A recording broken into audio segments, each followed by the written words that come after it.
We observe today not a victory of party, but a celebration of freedom. It's American Dualism, welcome to the show. What? Hosted by your boys, Bob and Joe. Damn. So if you ain't heard it, then now you know. Yeah, American Dualism. It's American Dualism. It's American Dualism. Yeah. Shut up and just listen. Hello, America, and welcome back to American Dualism. It's October 22nd.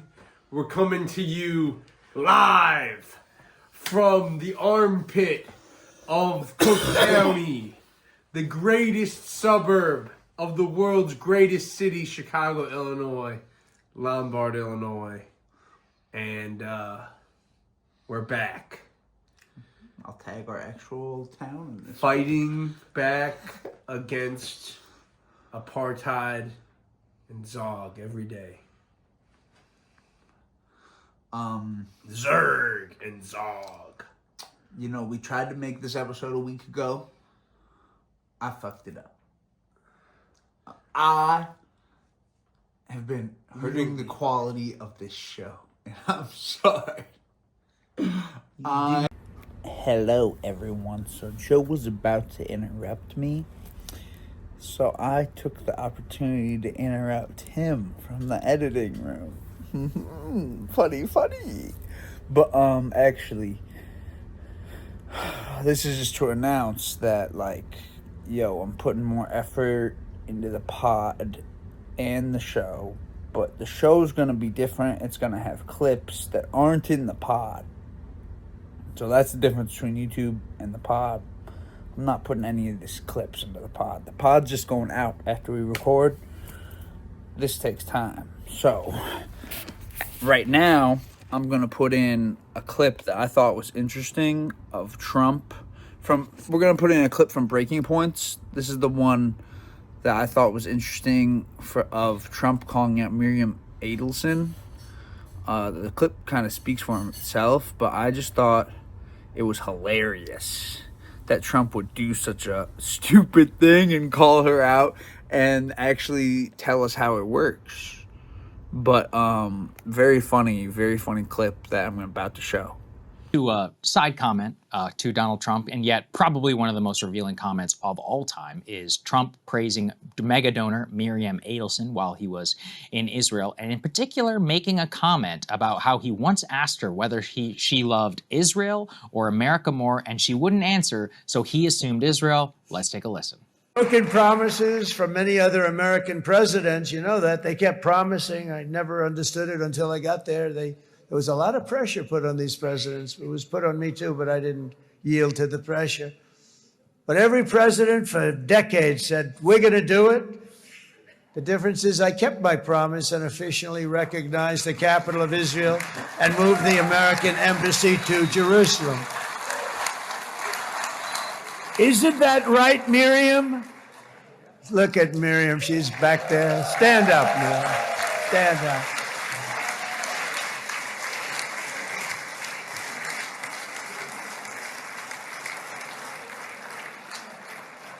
Miriam and Sheldon would come into the office. They'd call me. He'd call me. I think they had more trips to the White House than anybody else I can think of. Look at her sitting there so innocently. She's got $60 billion in the bank, $60 billion. And I think she's saying no more. And she loves Israel, but she loves it. And they would come in, and her husband was a very aggressive man, but I loved him. He was a very aggressive, very supportive of me. And he'd call up, can I come over and see you? I say, Sheldon, I'm the president of the United States. It doesn't work that way. He'd come in, we would do. But they were very responsible for so much, including getting me thinking about Golan Heights, which is probably one of the greatest things to ever happen to Israel.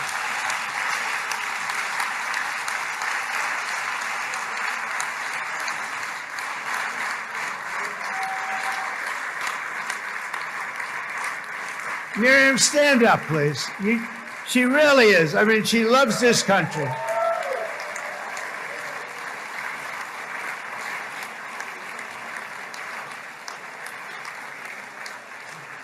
She loves this country. Her and her husband are so incredible. We miss him so dearly. But I actually asked her, I'm going to get her in trouble with this, but I actually asked her once, I said, so Miriam, I know you love Israel. What do you love more, the United States or Israel? She refused to answer. That might mean Israel, I must say.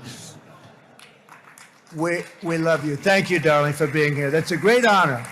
Great honor. She's a wonderful woman. So, that, by the way, is something that would get you banned from social media previously.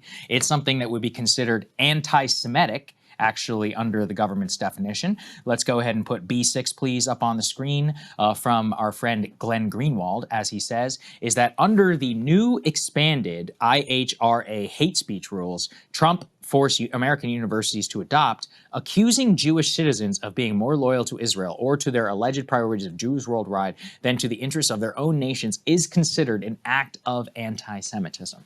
And yet, in this case, he tells a personal anecdote in which he directly asked Miriam whether she loved Israel or America more, and she wouldn't answer, and that he thinks that she meant Israel. If you have any doubt, by the way, about her husband, he once said that it was a regret that he wore the American uniform in battle and not the Israeli uniform, and that his children wore the IDF uniform. People think I'm joking. Look it up. All right, it's a direct quote from Sheldon Adelson, the main funder of Birthright. Visited the White House more than anyone else. Okay, all right, it's not an anti-Semitic conspiracy theory. It is literally a fact. And yet, look, I talked about the duality of Trump. He is both the mega Zionist and the guy who tells Bibi to shut up and to just go along. In this case, he just says the quiet part out loud. He told us all the truth. To him, it's very obvious. He's like, she's got 60 billion. She gave me 100 billion, or how much? 100 million for this, just for this campaign. She gave me 100 million just for this campaign.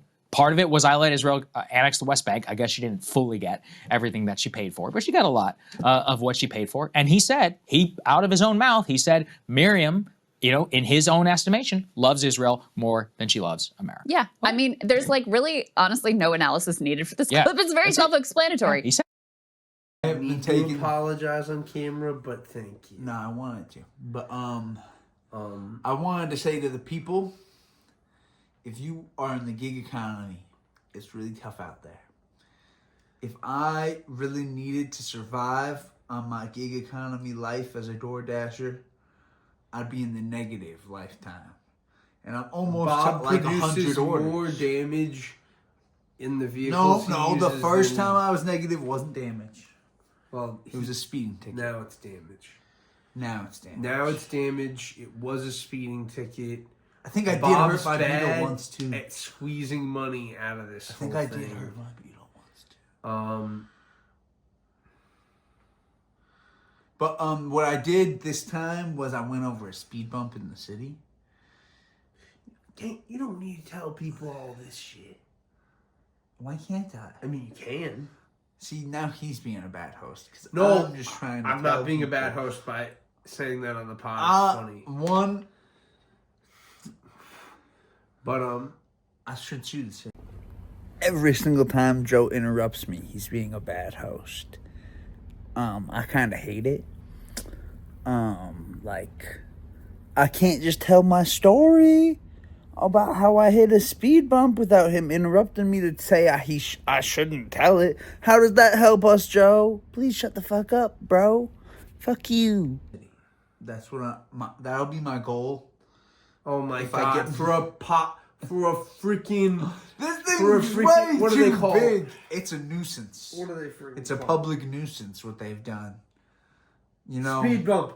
Bob, there's signs. There's definitely there were signs. no Oh my signs, God. and there were no lights, and if- it's a public nuisance, and the people in that community will thank me I got into a when we get rid of those bumps. This is a fun thing for the pod. I got into a car accident once in Pennsylvania, and the cops were trying to fuck me, except the stop sign that I said wasn't there. It really wasn't there, bitch. Somebody that else stop hit sign that was shit. gone. So that really was a big argument for me, and mine I didn't get at fault because there was literally Where'd the missing sign stop go? sign. That's a And, good argument in court, people. But don't if be there moving is a sign, signs. which Bob says there's no sign for the speed bumps, I can almost guarantee you, bro, there was no sign and there if was you no went lights. if you went back to there that was no street lights he was on the street. there was definitely There was a no sign. lights. There was no light. I'm gonna tell you, there was honestly no sign, and even if there was no lights to see. And since Bob's talking about this on this pod anyway, which is a bad legal idea, I'll just say it. My man wasn't wearing his glasses, so it doesn't really matter if there was a sign. They can always hold that against him. No, man. The people are getting fucked in the city by these. You know speed you bumps. Can't sue the city. There's for like that. 13 speed bumps. You know, I went on. I mean, I'm saying you can't. The truth is, The in truth America, the truth is, you Chicago's can, got millions of dollars in their pocket, whether it's negative millions or positive millions. The truth there's is, millions there to be given away. It's a and public in this country, nuisance. There's always money to be They are sued out of the negligent city. for creating such a public hazard. Bob, shut up. I'm not even joking. Bob, if you aren't joking, it's pathetic. So make it a joke. It's not. Make it a joke. I'm serious. But can we stop talking about whether the speed bump of Chicago you should sue over? Like, hey. Man, the first thing I interrupt on the show, Joe's like, can we stop talking about it? I had a real story to tell. He didn't let me tell it. Like, I wanted to tell a whole story about about how funny it is that I'm losing money as a dasher, but he won't let me tell a story without telling me I'm lame. And, like, this is why the show might not work, is because Joe's really just an asshole who, the first time I have anything to say on the show, it's a constant pattern. Just look at all the show. It's hard for me to not get pissed off at how bad he is as a host. He can't even let me talk. When we have guests, he's even worse to them. Like, I just hate how rude Joe is. I literally wanted to tell you guys about, like, my DoorDash, so I'll just do it now. You know, the speed bump, trashing the oil pan. This isn't my first experience, like, losing money while dashing. That's a big hit, but the first time I ever dashed, I got a speeding ticket. So those two occurrences alone, probably, the speeding ticket was like $180. The oil pan, Joe said I should probably count it as negative $6,000. It could be -3. It might be a little less than that. I could get it fixed for cheaper. We'll see. Well, I say assuming -3 is pretty safe. We won't need to. In the accounting world, we won't need to round. We won't need to change that to a lower number. We might need to go up. So that's fine. We're not cheating on the accounting. But so I'm minus like 3.1, 3.2, and my career earnings is not nearly that for door dashing. But I have been enjoying it. You know, I made almost $80 today in 4 hours. So I'm almost making $20 an hour. I'd like to get past that because, you know, I got expenses that I got to account for and the gas. But we'll see. Like, I probably won't need to fill up for my next shift. But, you know, door dashing, I'm hoping it can fix a lot of my problems this month. I should have been doing it more. I was a little depressed earlier this month. Like, I was really depressed about the show, about my student loans, about my family. I was in a real hole. I know Joe's been there too, but, like, I was in a real hole this month. I was in a real hole. After I cracked that oil pan, I got real depressed. When I did that, I was real depressed. I had to tell my brother D that he couldn't borrow my car anymore. I didn't want to tell D he couldn't borrow my car anymore. But, you know, and yeah, I wanted to, so this is honestly something I've thought about doing stand-up about. Just lending your brother your car. I feel like that's something I could evolve into a whole conversation about stand-up because a lot of people don't share their vehicle. And, you know, I'm glad I did it. I am actually the type of person who I'm very happy to share. I'm a very sharing person. But not a lot of people are. And guess what? You're right for it. There's a lot of negative externalities. Honestly, if I didn't break my mom's car, though, I would be sharing my car with him. But he was using my car too much. And he needed to, like, pay me for it. At least be on a regular payment plan for when he was using my car. I was letting him use my car for way too long for free. So, I mean, he did offer me $170 for like one weekend, because that's how much he was going to pay to rent a car for that weekend. Like, obviously, I took him up on that deal, and he hasn't paid me the full $170 yet. It doesn't really matter if he pays me. I'm just happy to have my car back. But that arrangement wasn't gonna like work out in the long run. The whole thing is, I would have been happy to share my car if there was actually some sort of like established regular. I didn't need an actual lease contract, but I needed like a weekly payment. If I had a friend paying me weekly to share my car with me, I would probably be fine with it. Except now that I'm dashing, I need my car more. I can't be sharing my car. So the only person I'm going to share my car with is my twin brother, the person I make this show with, and the person who will never let me tell a story on the pod with him sitting next to me. I have to do them here in the after show without him, because that way he won't interrupt me. That's the only way I can actually say. So on the show, I also wanted to talk about my Cleveland. The reason I was wearing the LeBron James Cleveland jersey, the reason that was the special jersey for the episode, is because, you know, the Cubs, we may have been eliminated from the playoffs, but the NBA season's starting. And it always makes sense to wear Cleveland jerseys and Cubs gear, because we will always remember 2016, baby, yeah! The day we won in Cleveland, Game 7, yeah, forever, Game 7 forever, 2016 forever. Next year will be a decade. Wow, only a decade since we last won. And yo, honestly, with or without Kyle Tucker, Kyle Tucker, I hope you resign. I hope we sign Kyle Schwarber. Free agency's happening. The Cubs could be the best. I believe, and I believe in the Bulls. The Bulls are 1-0 now, baby. 1-0. We beat the Pistons. And Isaac Okoro, I doubted you. I believe. I'm a believer in the GM. A believer in the Bulls. The Bulls could really do it. I'm a believer in the Bears. Believe in Chicago, baby. Just believe. Yeah, that's what I'm feeling. I'm feeling hot. The Bulls are 1-0. The Bears are 4-2. And the Cubs, we may have been eliminated from the playoffs by the Brewers, so we have to respect the Brewers now.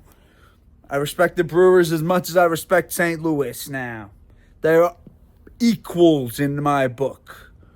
Brewers, Cardinals, Cubs on top, but peer-to-peer opponents. We still don't need to respect the Reds. And I'm sure I don't need to talk shit about.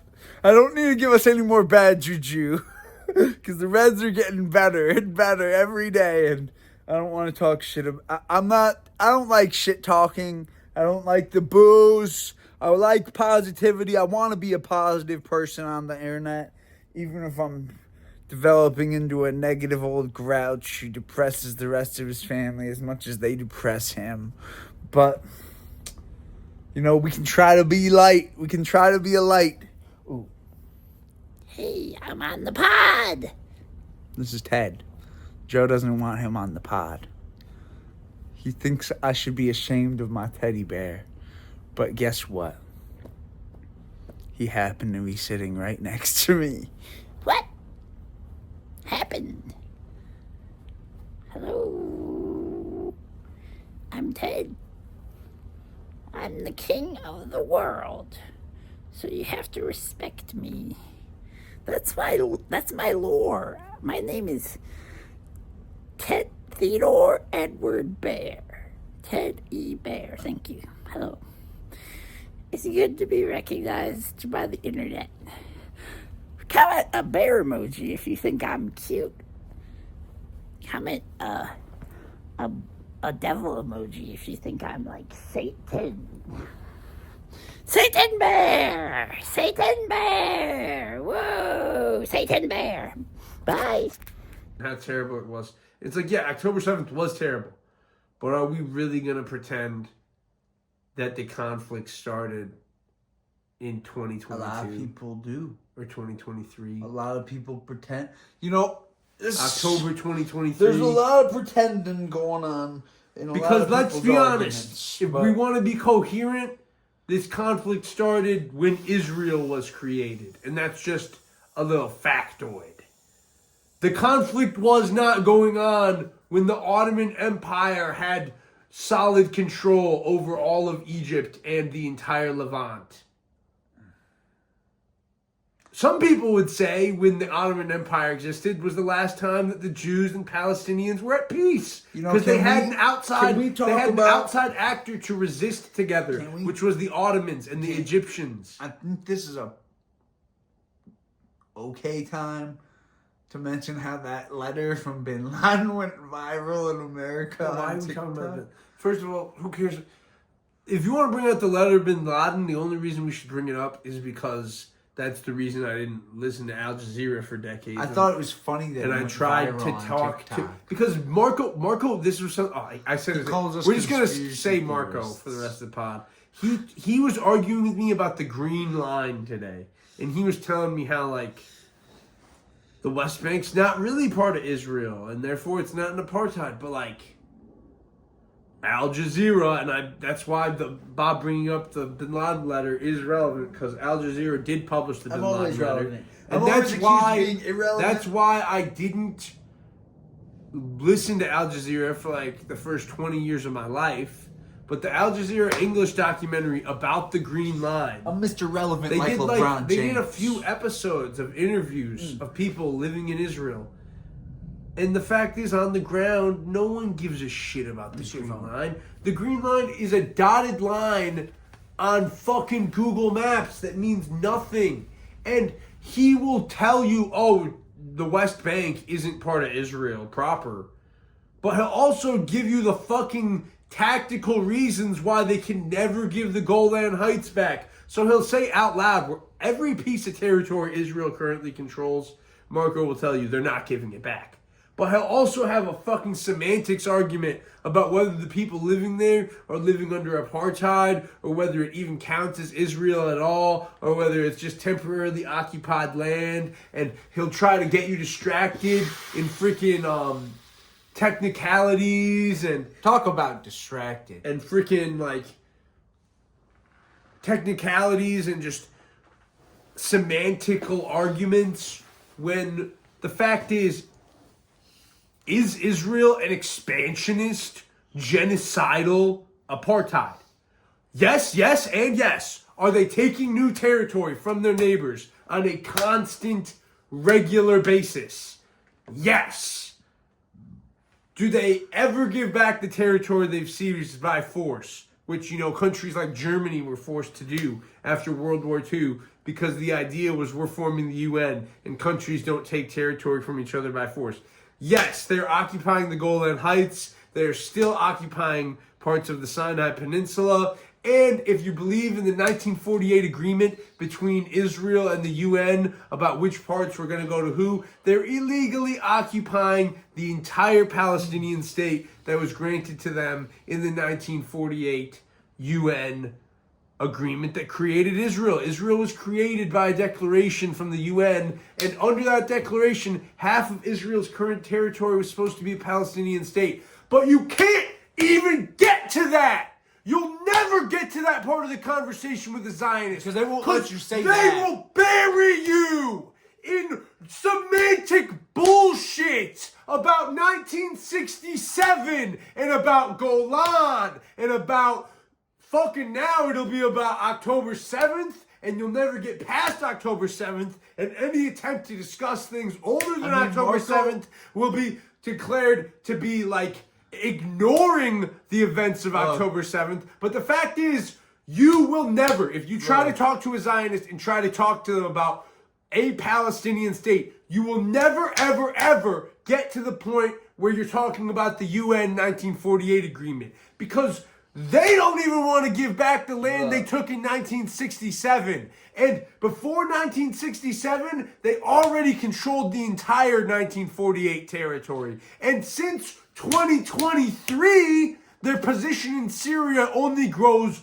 larger. So when does the expansion end? Oh, and the war in Lebanon continues. Even though that ceasefire was declared like a year ago. I don't understand the conflict as well as Joe. I wasn't trying to have that high a level of a debate. Marco was trying to convince me, but no, I don't know enough to support a side or have a debate participate in these discussions. My friend calls and me, that's what a lot of Zionists will try and tell the average person. They should just butt out. And he tells me over text, he doesn't know why I think that the reason he hasn't been talking to me is related to Israel. Meanwhile, the last time he spoke to me on the phone was probably like a year ago, around October. It's been over a year? No, it's been like a year, like maybe less, but pretty much a year. And the last thing he talked to me about was Israel. And the last thing he did was accuse me of being an anti-Semite. And then he reaches out to say, oh, it's weird that you correlate us not talking since we yelled at each other over Israel. Mad. He's like, it's weird you think that I'm not talking to you because of our last conversation. Maybe you're just falling down that pro-Palestine rabbit hole. It's like, first of all, my relationship with you, how could a rabbit hole on the internet convince... Like, that's just personal. And second of all, like, he just calls me to tell me I'm an anti-Semite, I'm an anti-Semite, I'm an anti-Semite, and that I'm not a Jew.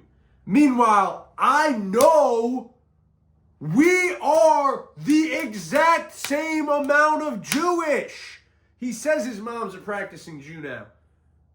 My entire life, I have spoken to his mom a lot. I've spoken to him more than the mothers of almost anyone else I know. Yes, we have spoke about Judaism. His mother is as Jewish as my grandmother. Meaning, I mean, she's ethnically Jewish, but like she's deciding that she's practicing now. No, and if Miss is practicing, I understand why she might not have told that to me. It's a private thing, but like, hell, Marco, when we were kids, the reason I know he's as Jewish as I am, he told me what he was. He's a Serb, or he was at one point a Serbian nationalist who was quite proud of the recent actions in the 90s. He was a genocidal supporting Serb, and now he's reformed. He's not a Serb. He's gone, according to Marco, he's Jewish now. But one position has stayed the same from when he was a kid. Marco will justify a genocide. Like, that's the funny thing, is the man's original political position that he told me as a child that he probably regrets being so honest with me about because it's so enlightening, is he was very enthusiastically in favor of the genocides against Muslims that happened in the aftermath of the Yugoslav disintegration. And it's really easy to analyze why someone doesn't have a problem with what Israel's doing when they fucking hate Muslims more than anyone else you know. And they're the only person who's talked to you for hours about, like, I love my friend Marco, but like, part of the reason I love him is because friendships for me are more important than politics. Some things should transcend politics. Human relationships are one of those things. That's why I'm not a genocidal monster, because I think whether someone's a Christian or a Muslim or a Jew, human connection is more important. I love Marco. I wouldn't have a problem being friends with anyone with political differences than me. But I haven't had any of these discussions that you're talking about, especially about Serbia. But no, you were there. He talked about it at his sleepovers, bro. Yeah, I'm sure he did.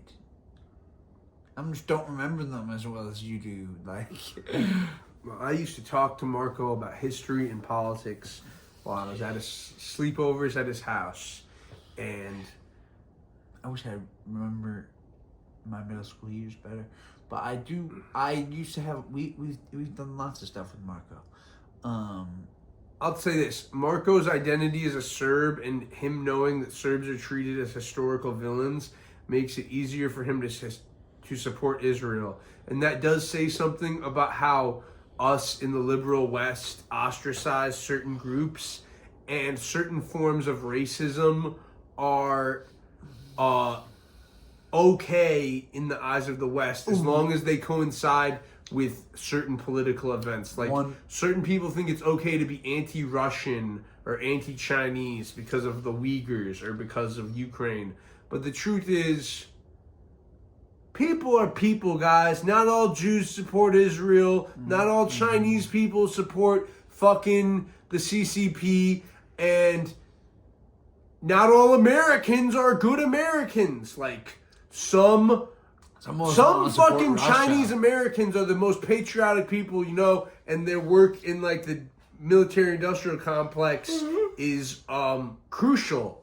And they shouldn't have their loyalty tested. And some people aren't the same way. Like, every person needs to be treated as an individual. You can't punish the son for the sins of the father. And we need to be a precise nation where the rule of law lives.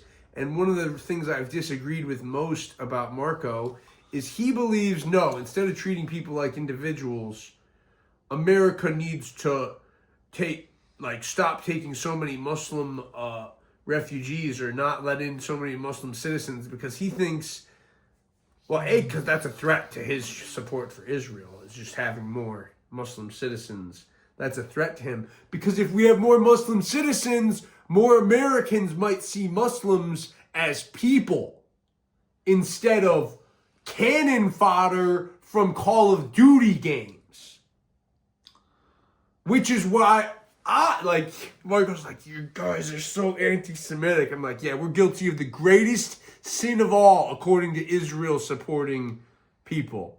We're guilty of the sin of seeing the Muslim world as people, as human souls that deserve to live in peace, or the chance to live in peace. Like, I'm not some hippie that thinks, oh, we gotta just never bomb. Here's my whole thing. Again. Here's my whole thing. I would never not be friends with someone because of some political position they have, no matter how repugnant. If the Israelis see a caravan of Toyotas with fucking machine guns strapped on the back driving towards their fucking fence, they can blow it up. No one's gonna fucking... If they had machine gunned down all those fucking people who were streaming through the fence on October 7th, do you think anyone would have said, oh no, Israel, you can't kill the people trying to get to... But they didn't kill them all. And guess what? You took some L's.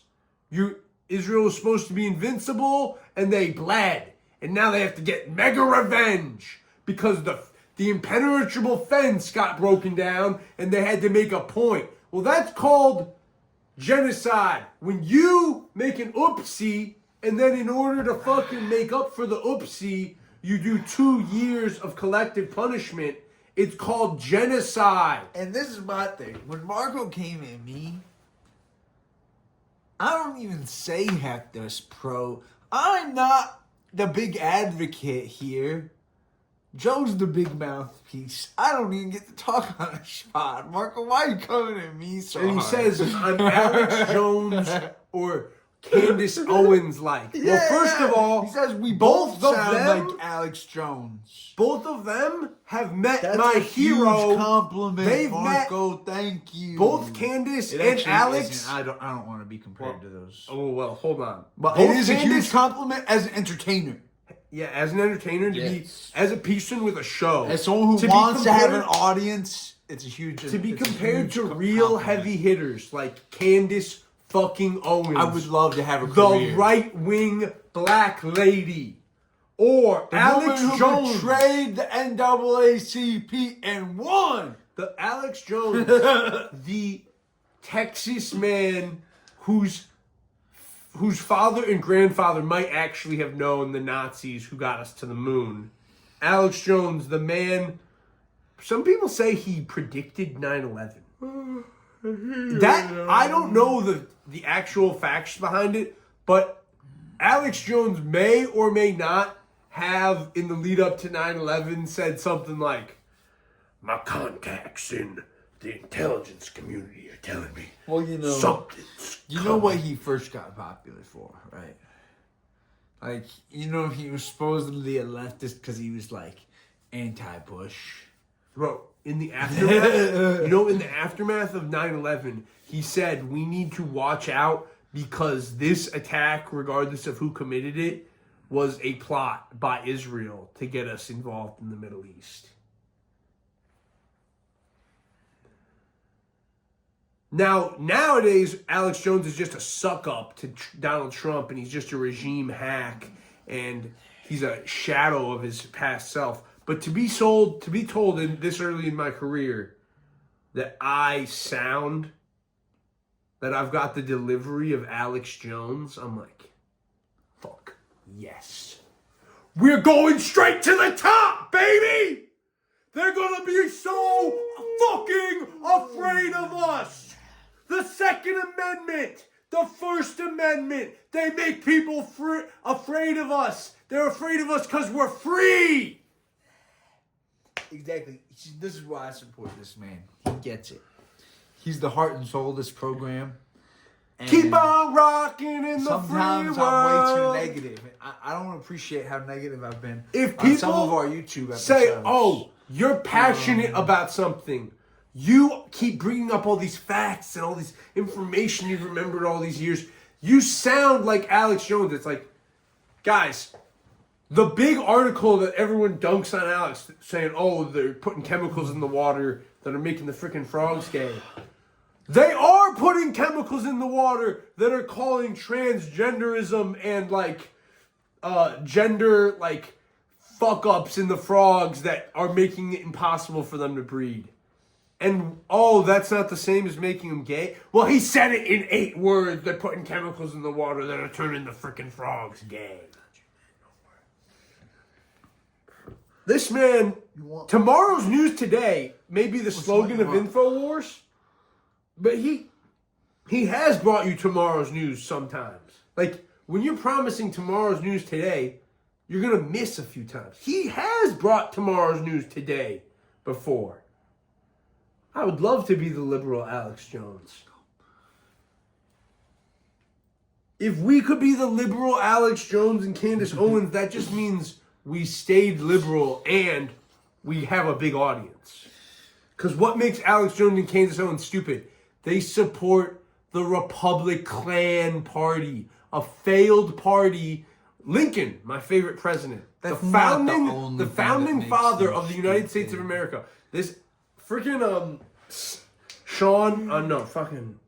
Shane Gillis was fucking saying his favorite president was like, I don't know, he was talking up George Washington. And I'll just say this. I have no problem with George Washington, but I do believe it's a historically accurate statement to say that the United States wasn't truly founded until 1865, when we won the Civil War and we abolished slavery and we became a country that I could feasibly be proud of living in today. Like, before the end of slavery, even after the end of slavery, you could argue it's stupid to be proud to live here. But, yeah, you can make that anti-freedom argument. But the Republican Party was the party that saved the grand old party, the GOP, Lincoln's party. They did save this country. They did make America great. Look, I don't believe American is a nationality. But the Republican Party's a failed party. I 100% politically identify as an American. Ever since Teddy Roosevelt, the freaking Republican Party's been dead. when the Republican Party nominated someone else besides Teddy Roosevelt to run in You don't 1910. think Trump's doing a good job of leading the Republican Party today? Shut up. It's not. I mean, yeah, you're right.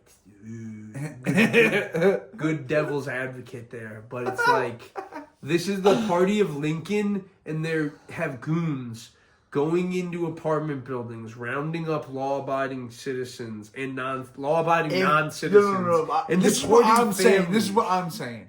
If you're a Trump voter who's a pussy like Joe Rogan and shit, he's like, I didn't vote for this.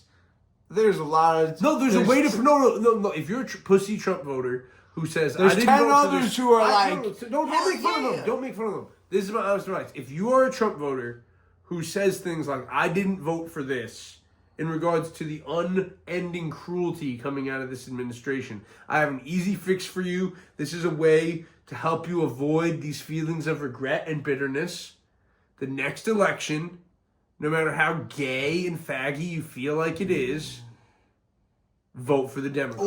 Or vote honestly, for the honestly, if you want to do even more, if you're fucking Joe Rogan, Joe, call your congressman, tell them, yo. No, if you have feelings of regret and bitterness and resentment towards Trump for tricking you into supporting this type of cruelty, I have a remedy for you. In the future, when you're going to the polls, ignore how your caveman brain feels, ignore the gender or race of whoever the Democrat puts up, no matter how womanly or gay they are, pull the lever for the Democrat. And then when you get competent governance and when all of your money isn't being spent to round up illegal immigrants, you can thank me for living in a better world. Can you hear me out, Joe?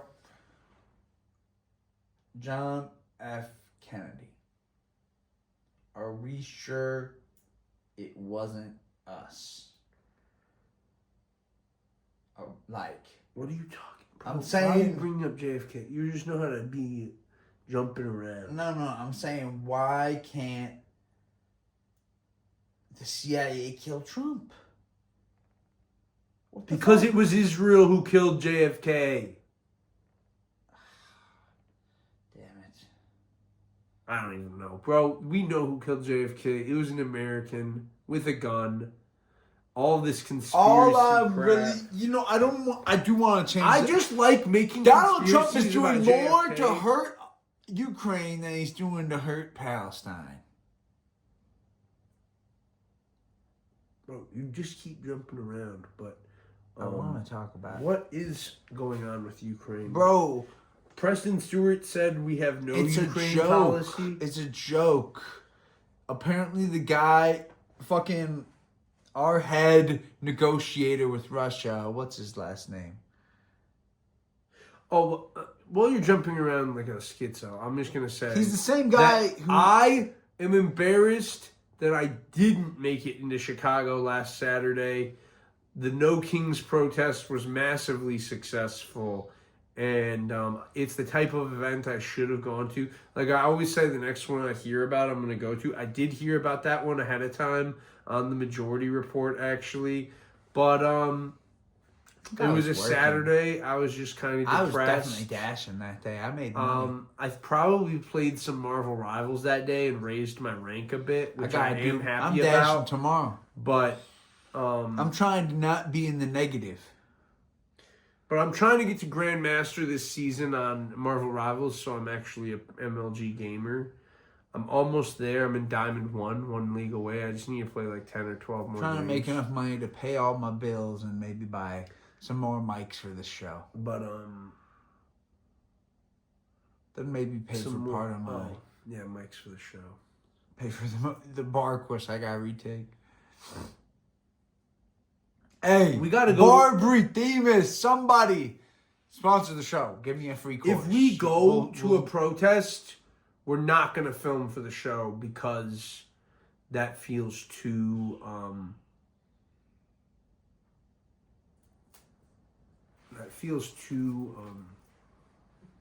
I'll try someone besides Themis. That feels too corporate to me. But if we did go to a protest, free, we'll definitely podcast about it afterwards. I'm gonna pass this bar no matter what. Maybe if we go to a But protest, I'll take your course and I'll pass it. We'll get someone to come on Increase the your podcast pass from rate. the protest.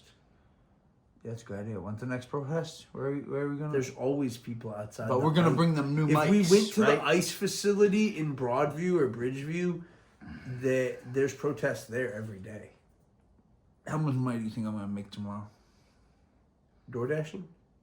-1,000. I'm just kidding. Negative 1,000. You know, I have a 5-star rating. Bob, if you were a door dasher on October 7th, how do you think you would have died? Died? I don't think I would have died. No, like you'd be like delivering. Ooh, it looks good on you. You would be delivering Shiny. falafel to the people Nice, getting to. Joe. Like they would order a DoorDash and you're driving along in Israel and you'd be like delivering the DoorDash to the music festival while. So in the few paragliders dashes come I've in. done in the city, I have actually like had to park and like run past an ambulance. A guy was coming out of this building in a stretcher, and I'm like hustling by, just trying to get to 2-3 doors down to bring this dude his food. And this is you while the paragliders are coming in and you're like parked on the side of the road. You're like, it says, yeah, because you're delivering a DoorDash on October 7th. Oh, boy. And you're like looking at your phone. Not I at the ain't sky. Pat Bev. You're looking at your phone, not at the sky. You're like, it says I'm at the address, but she wants me to bring. Why in your story am I in Israel? Door dashing. Because the joke is that you would be so obsessed with the app and like getting the delivery that you would be heading in. You would be heading towards. I ain't no settler. But in the hypothetical, you are, but it's not you. It's But different. I'm door dashing in America. In this hypothetical, you were born in Brooklyn, but you moved to Israel when you were 13. You know, I can feel good about myself delivering to Americans. Never committed. Imagine suicide. if instead of being a Cubs fan, you were a Yankees fan from New York, and that change alone was enough to make you a member of the IDF. It wouldn't be. But maybe it would. Bob's like, 'Cause maybe if I would've had totally more Jewish joined- friends. I would've Bob's like, joined their if I had cyber- more and richer Jewish friends, maybe that would be enough social pressure for me. Who knows, man? All I'm gonna say is you never know what you'd be like in someone else's shoes. You really don't. But All I'm gonna say is, my grandma taught me about the Holocaust. I miss my buddy Mike Stewart. And this is He's true. from New York, Utica. This is true for a lot of people of Jewish descent as they learn about the Holocaust, and some of them, it motivates them to support Israel, and some of them, it motivates them to oppose Israel. Sorry.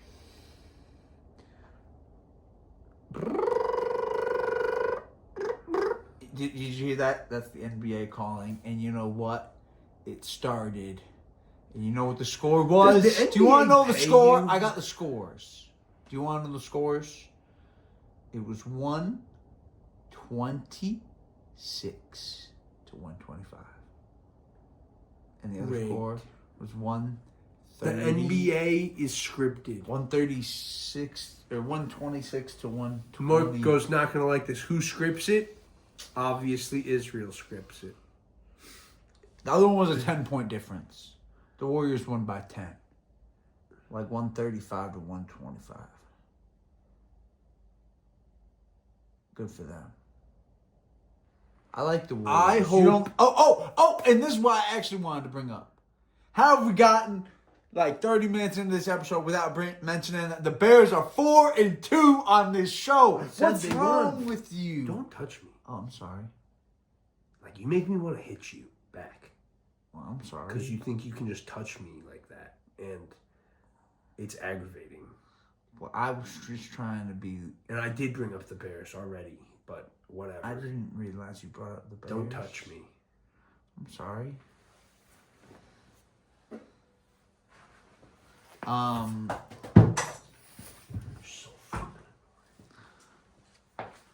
Well, the Bears game was pretty cool. not gonna lie, has me having a lot more faith in the Bears. Like winning 3 in a row, even though they've all been pretty close. It touches me for saying I didn't bring up the Bears when I already brought up the Bears win. And Bro, you I just ignored it. didn't think you were gonna be that mad. I wouldn't have touched you. I'm sorry. Just shut the fuck up.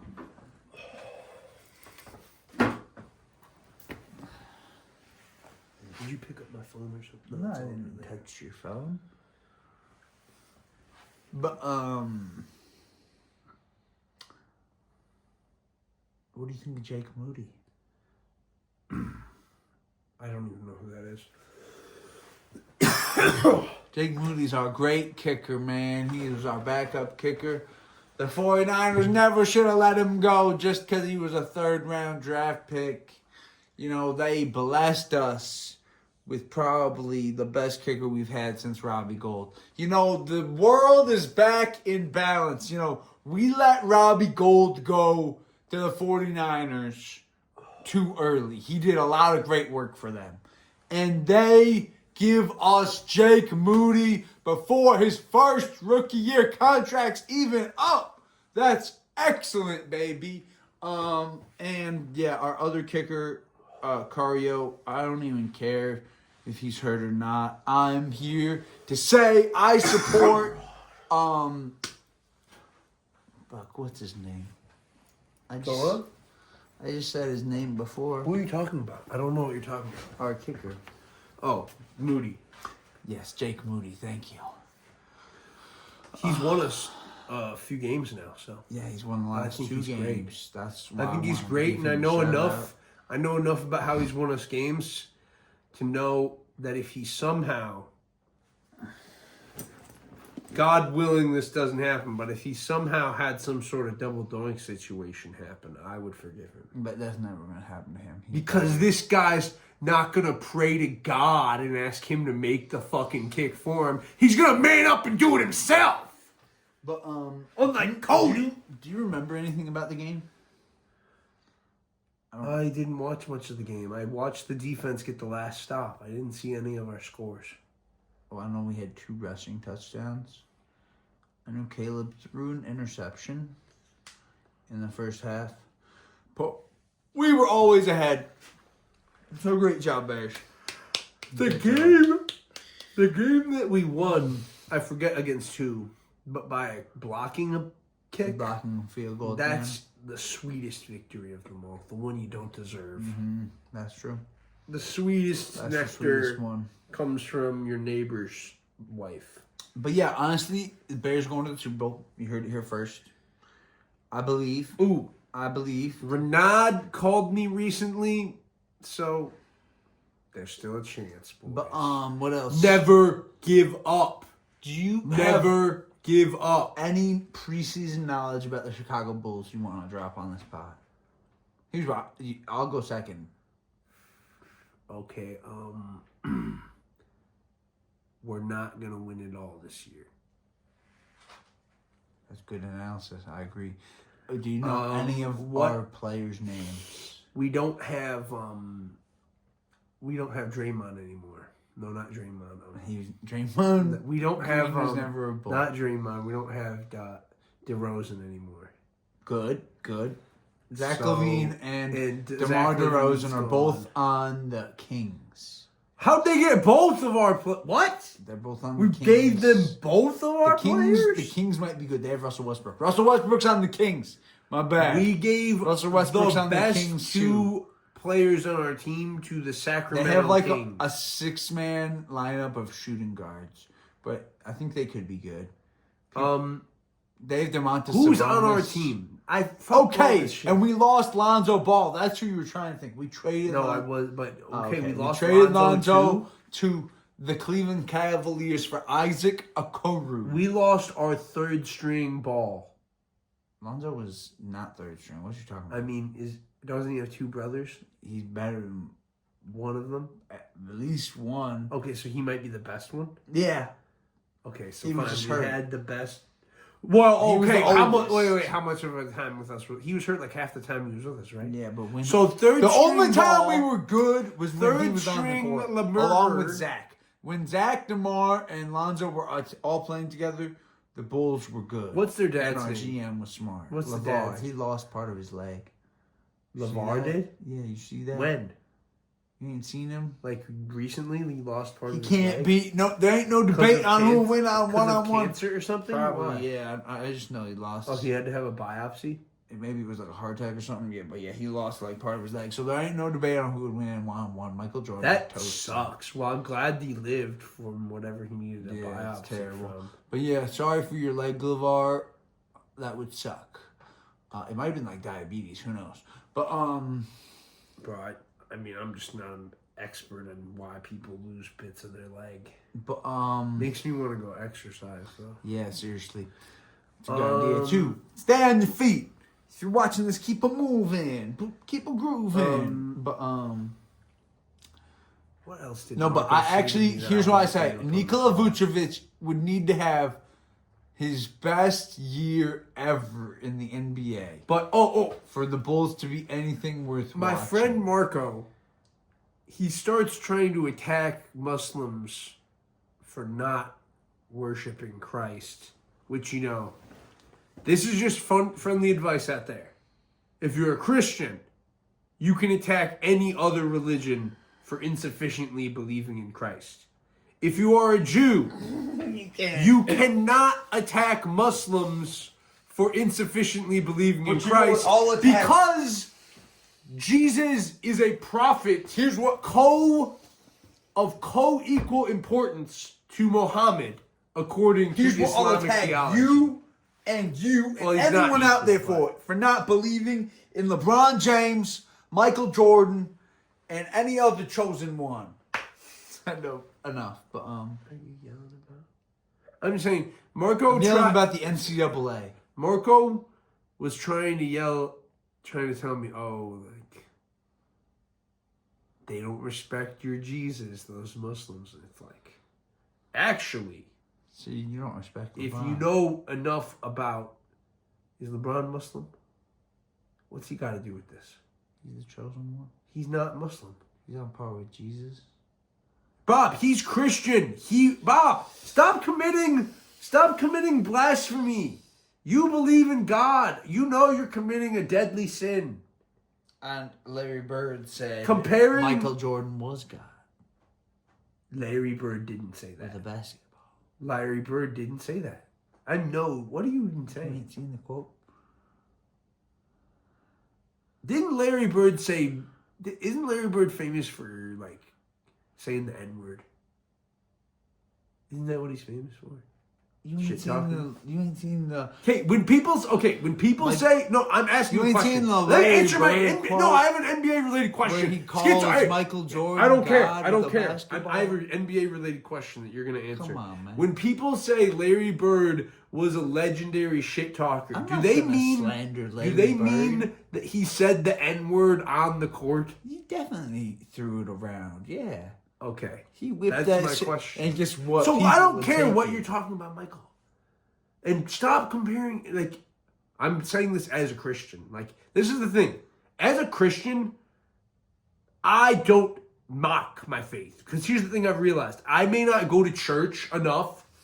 I may not read the Bible enough. But you know what I can do? I can speak about the Lord with appropriate reverence. And not pretend to be some sort of... trustworthy, loyal, helpful, friendly, courteous, kind, obedient, cheerful, thrifty, brave, clean, and reverent. I can avoid pretending to be some sort of On indifferent... my honor, I will do my best. Stop to it! Do my duty. I'm to talking. guide my Are you country, just trying to- obey the can scout you- law? Hey. To help other people at all times. I get it. You want to do those things right now while I'm talking. It's just, it doesn't seem like you take those things very seriously if you use them as ways to interrupt people. Okay, so you don't take the scout law I seriously was either? joking around by interrupting you with it, but I do take it seriously. Well, I just have to say, you don't though, and you like your beliefs. Your beliefs are just a joke to you, so that's fine. And that's fine that your beliefs can be a joke to you. But Marco wanted to make a mockery of my religion. And yeah, I didn't just sit there and be like, ha, you're right, we're pedophiles. No. And the truth is, yeah, the thing he was talking about, he said, we've been pedophiles for millennia.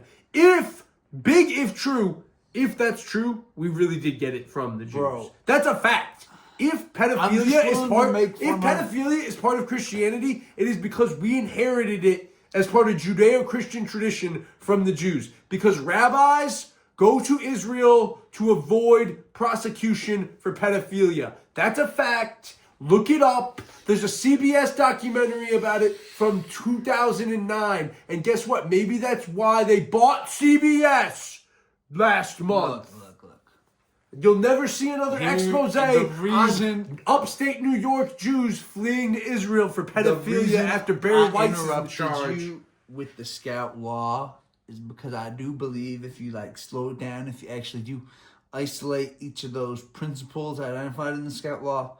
No, you were interrupting me with the scout law because I was saying something about my faith and you needed to fucking make a mockery of another one of your set of beliefs just to fucking interrupt me. But man, you talk too much. You always talking on this show. I gotta interrupt you at some point. And if you ain't got, if you're not okay with that, you need to get better knowledge, pussy. Bob. You need to get better knowledge. Pussy.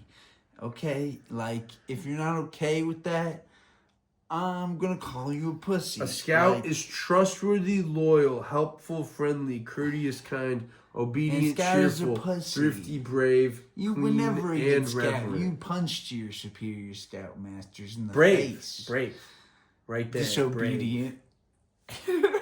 Honestly, it should be disobedient. When you hit Thomas in the face, that was ridiculous.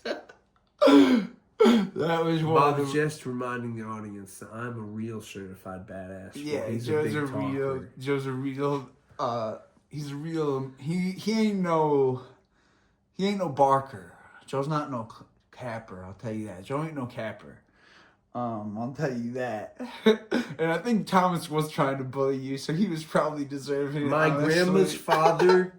One of the only things my grandma has told me he about... was trying to make you act like a bitch. One of the only things my grandma has told me about her father, Joe, is, and he was a Jew, was that he knew how to fight. And honestly, I don't know how she knew that. This man isn't the man to put in a situation where he has to choose between acting like a bitch or standing up for himself. That's all I have to say. Because he will choose the right choice. But once at College Hunks, my friend Jatan, we were friends, was talking crazy. And he was threatening other people to fight them.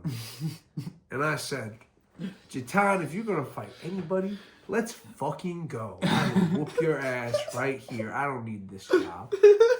And he said, yo, Joe. I'm like, trying to fight you, Joe.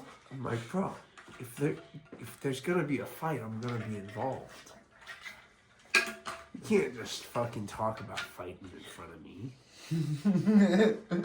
That's so funny, bro. But, so last time we tried to record, you questioned the reality of some of Russia's tank losses. Was it okay? There was a fucking update from. I haven't even watched the video. Has the New York Times caught up to? Is Pokrov's under threat right now? It seems like Russian advances are getting pretty bad. It's getting bad? That was one of the last updates. I'm just saying, man. You're ahead of me, man. Your view... They've lost a lot of tanks, though. Your view that, these defensive They've lost, lines, 80 tanks in the past 2 weeks, man. There's a lot of tanks getting blown up. Here's my realism point of view. Bob says, last time we got into a fight because Bob said I'm insufficiently pro-Ukraine or something. I believe the Ukrainian situation is critical. And that's why America needs to intervene now more than ever on behalf of the Ukrainians. And that the Trump wishy-washy position of doing nothing and just supplying weapons that other European countries I think what Trump's done is shameful. Is insufficient. He keeps taking calls from Putin. And our Congress, They want to act. The Republicans want to act. Our public wants to act. Trump's like, hold. It's disgraceful. Bob got mad at me for saying Ukraine cannot win under the current conditions. They can win. Under the current conditions. They can win. And they are winning. I restate my same position. They are winning. Without a change in American policy, Ukraine and Europe cannot win. You're so wrong. Unless they're already winning.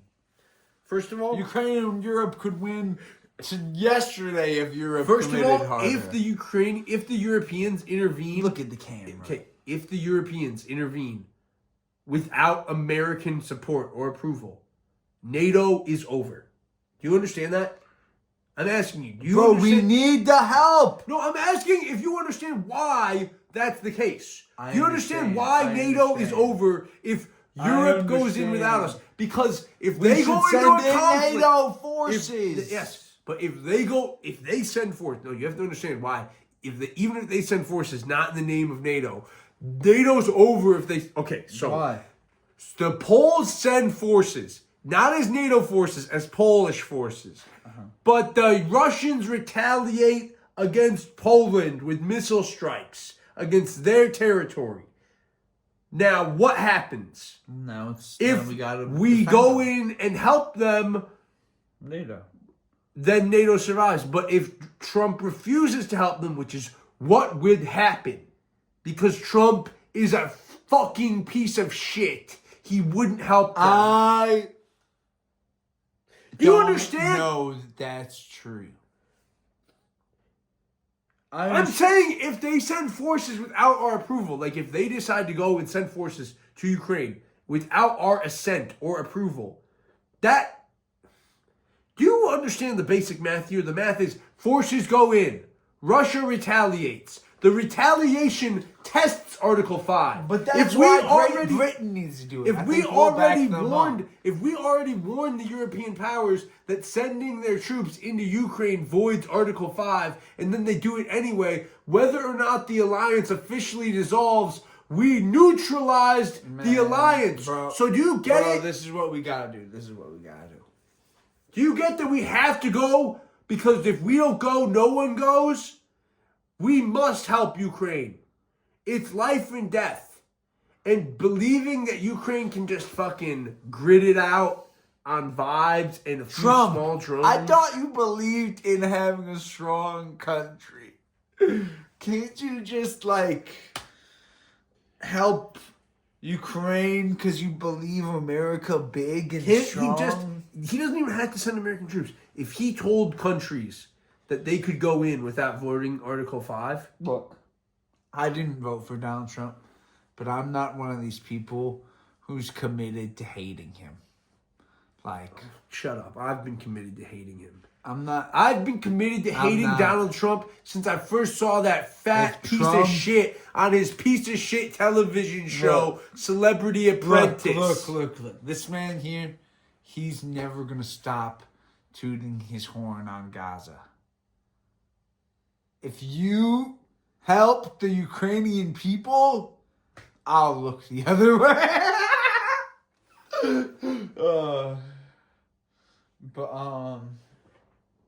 That's not even true. It was a joke. It's not true because we'll have nothing better to talk about on this show if the war in Ukraine ended.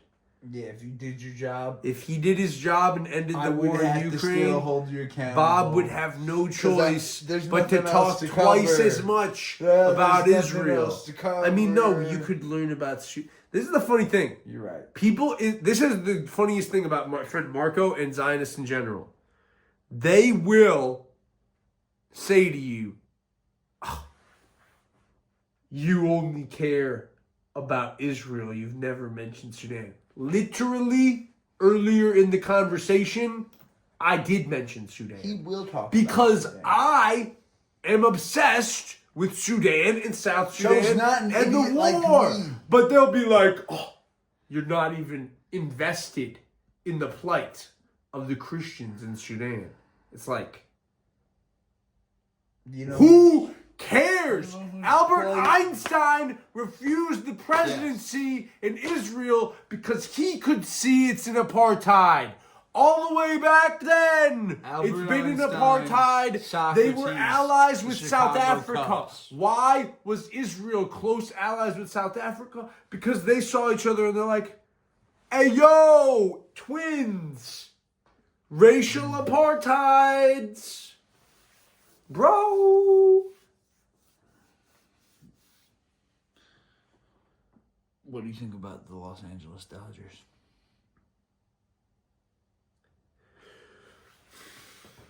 Shohei's really good. And who's the other Asian on their team? Who's the other one? Don't they have another one? What's his name? You can't think of it. You tell us. It's I know Mookie Betts. They paying him $100 million. Is Imanaga on their team? No.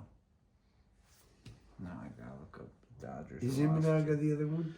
Isn't he your team? Bob just said a Cub was a Black Dodger because he's racist. I don't think I did. Shota Imanaga's a Cub, isn't he? Yeah, Shota is a Cub. You said Imanaga. Then that means It's you Sasuke. are a racist. They have 3. You said Imanaga. Yoshi. I'm just saying. You said Imanaga in reference. Sasuke. You said Imanaga in reference to the Dodgers, and he's your own player, so you're a racist because you're mixing them up. You always call him Shohei at home. You always call Shohei. I call him Shohei at home, and I think that's funny. I'm not the racist. It's not racist to be funny. I agree. And I think a lot of racist jokes are funny. But so they're not racist anymore. No, but if they're funny, they're not racist. But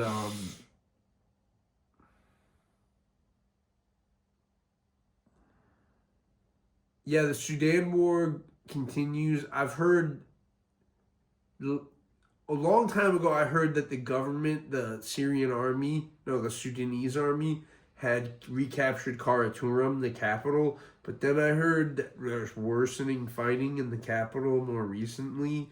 And really, I've been learning about some long ago aspects of the Sudanese civil war, like when the South was almost about to win and the government in Sudan bought off one of these warlords, and that warlord, who was like a Dinka or a Nuer, one or the other. It's like the Tutsi and the... Bob, do you know anything about the Congo genocide?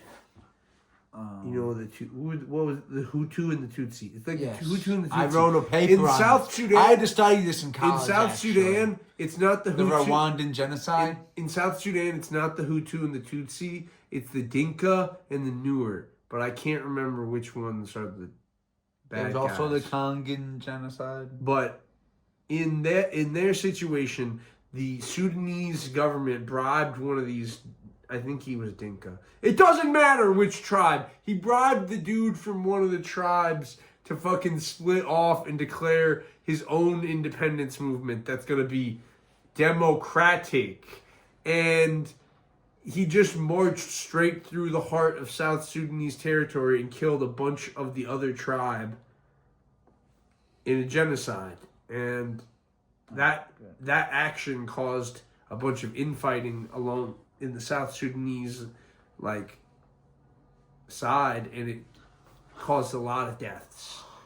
And the same thing happens in Palestine today, where Israel arms certain gangs and pins them against Hamas, so that the Palestinians... Too sensitive, man. About what? About being pushed? Yeah. Oh, I'm not too sensitive. You didn't need to touch me. And it's a good thing I didn't touch you back. You're too sensitive, man. You know, he once tried to smack me with my laptop here. For something I said. Come on, man. Norm Macdonald wouldn't approve, man. If Norm Macdonald were your brother, he would like never speak to you. Me and Norm would He get would along. like be traveling. I would love to root for the Blackhawks as much as he did. I would care about the Blackhawks if I ever met him. I'd text him about the games. He would like that. Norm would like that. You know Norm's Canadian. Yeah, I know. That's why he liked the Blackhawks.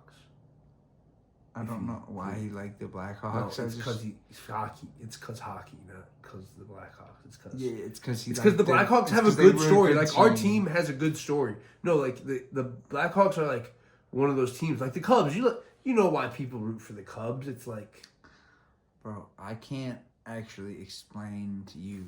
Yes, well, I can't explain the popularity of the Blackhawks, team. but the Blackhawks are like an old school underdog team in hockey, and he, as a Canadian, is bound to be a hockey fan. So, But I do know.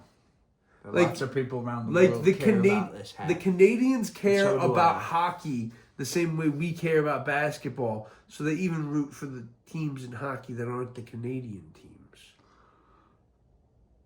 I sometimes forget Norm was Canadian. Well, I'm bringing it up because Canadians rely on that fact that we forget that they're not American. And Like we Ryan will- Reynolds. I will forget that they aren't American when the border disappears. But I love That's my deal. Too Mad was a great Canadian. Too Mad, William Shatner. Apparently William Shatner's like 90. Did you know that? Is Philip DeFranco Canadian? No. He's from North Carolina. Who are the Canadians that... Oh, J-Reg. What's our favorite political... My favorite, it's, I haven't been watching his videos. I should. Fuck, I Shout out Canada, man. I can't remember his name right now. Aren't we terrible? It'll come back to me. I probably watch a lot of Canadian tubers. Let's see. I've really been enjoying the Salem computer tech guy, the greatest technician that's ever lived. He's funny. I like Right to Repair. If someone's right to repair, you should vote for them.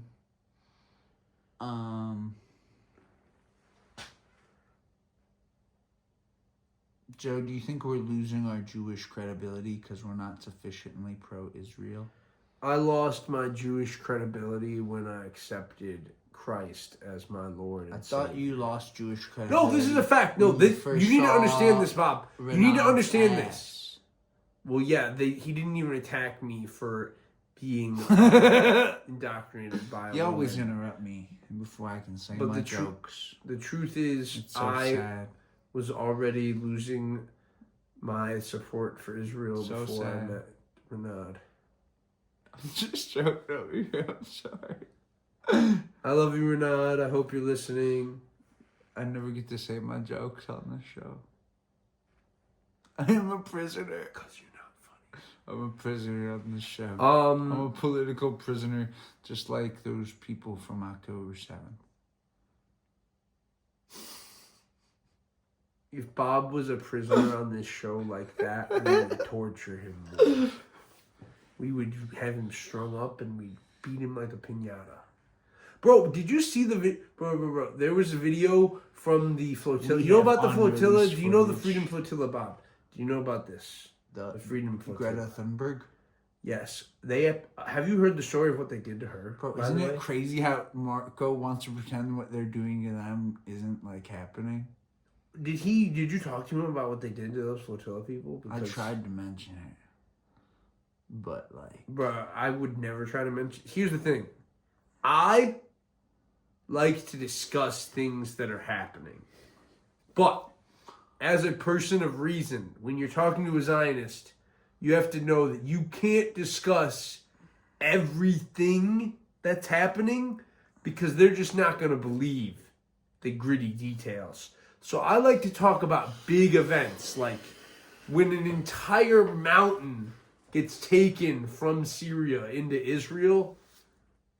That's something you can discuss. Yeah, see, we If were, you wanna we were discuss- arguing big picture If you want to arguments that discuss was getting him to hang how up on Greta me. Thunberg and every activist who gets taken off one of these boats headed to Israel gets threatened with rape and like beaten senseless, you can't discuss that with a Zionist because they will just start saying things like, that didn't happen. And if it did happen, it was good. So I didn't want to waste my time on the phone with Marco talking about, oh, did you hear those kids got fucked up on their way to Israel? But there was this woman with Dropsite News with Ryan Grimm. I don't remember her name, but she was a Yemeni Jewish woman who, I don't know if she was American or Israeli, but she was on the flotilla to translate for people and to be a badass lady. And they beat the shit out of her. In the two shots, there's a shot before she was in Israeli custody, and then there's the shot afterward. She's got a big-ass fucking black eye, and she looks like crap. She looks... Greta Thunberg? They beat her No, up? I'm talking... Talk about our second correspondent, who was on the most recent flotilla. So there was the Global Samud flotilla, and then there was a flotilla right behind it. The main ship was the Conscience, and we had a correspondent on there, Noah Avishag Schnall, who was just released a couple days ago from Israeli detention and was treated utterly horrifically. Wanted to just roll a little bit. That this is her. Just show you a clip of her final dispatch for Dropsite from the Conscience, and then show you what she looked like after she got out of Israeli detention. Hi, I'm Noah Avishag Schnall giving another update from the ship The Conscience, part of the Freedom Flotilla Coalition, for Dropsite News. The brutality began immediately. We were taken through multiple levels of administration and the first of many strip searches. At least one woman has reported being physically penetrated by guards who laughed at her pain. Many flotilla members reported watching their valuables being looted by guards during bag searches. All of us had our hands violently shoved towards the ground and arms held in stress positions behind us, many with zip ties, and were led through processing and sorted into groups of men and women, then blindfolded. Several of the 150 total flotilla members, including me, were targeted for extreme brutality throughout imprisonment. I was kicked out during the Americans' turn with the judge for translating the events into English. Any flotilla member who upset the Israeli guards was subjected to twisted and tightened handcuffs, and some received beatings. I was hung from the metal shackles on my wrists and ankles and beaten in the stomach, back, face, ear, and skull by a group of men and women guards, one of whom sat on my neck and face, blocking my airways. During the evening, the men were tormented by guards with attack dogs and guns. The women were threatened with pepper spray. Our cell was awoken with threats of rape. Wow. Yeah, so just because I think it's just impossible to believe, those two videos that we just showed you are 8 days apart. Mm-hmm. So you just scroll this video back. See how she looks, you know. And then the 8 days ago, that's after being on a ship, you know, for a significant amount of time. What about the freaking Dropsite News reporter that freaking Ryan Grimm had on the show on Breaking Points? His reporter got fucked up. They beat the shit out of her. And she said they threatened everybody with rape. I was watching that story on Breaking Points about the guy who said he had to run away. Oh, that guy was in the West Bank, yeah. Yeah, the car broke down. The car broke down and everyone in the car has to run away. And the driver gets caught and somehow he still gets away. Bob, but first of all, when you do that, when you bring up a whole different thing, when I was talking about something on the show, you're being really incoherent. No, bro, because you can't jump from, because you're right. Just jumping they're two from separate stories, but they're both true stories about Israelis attacking.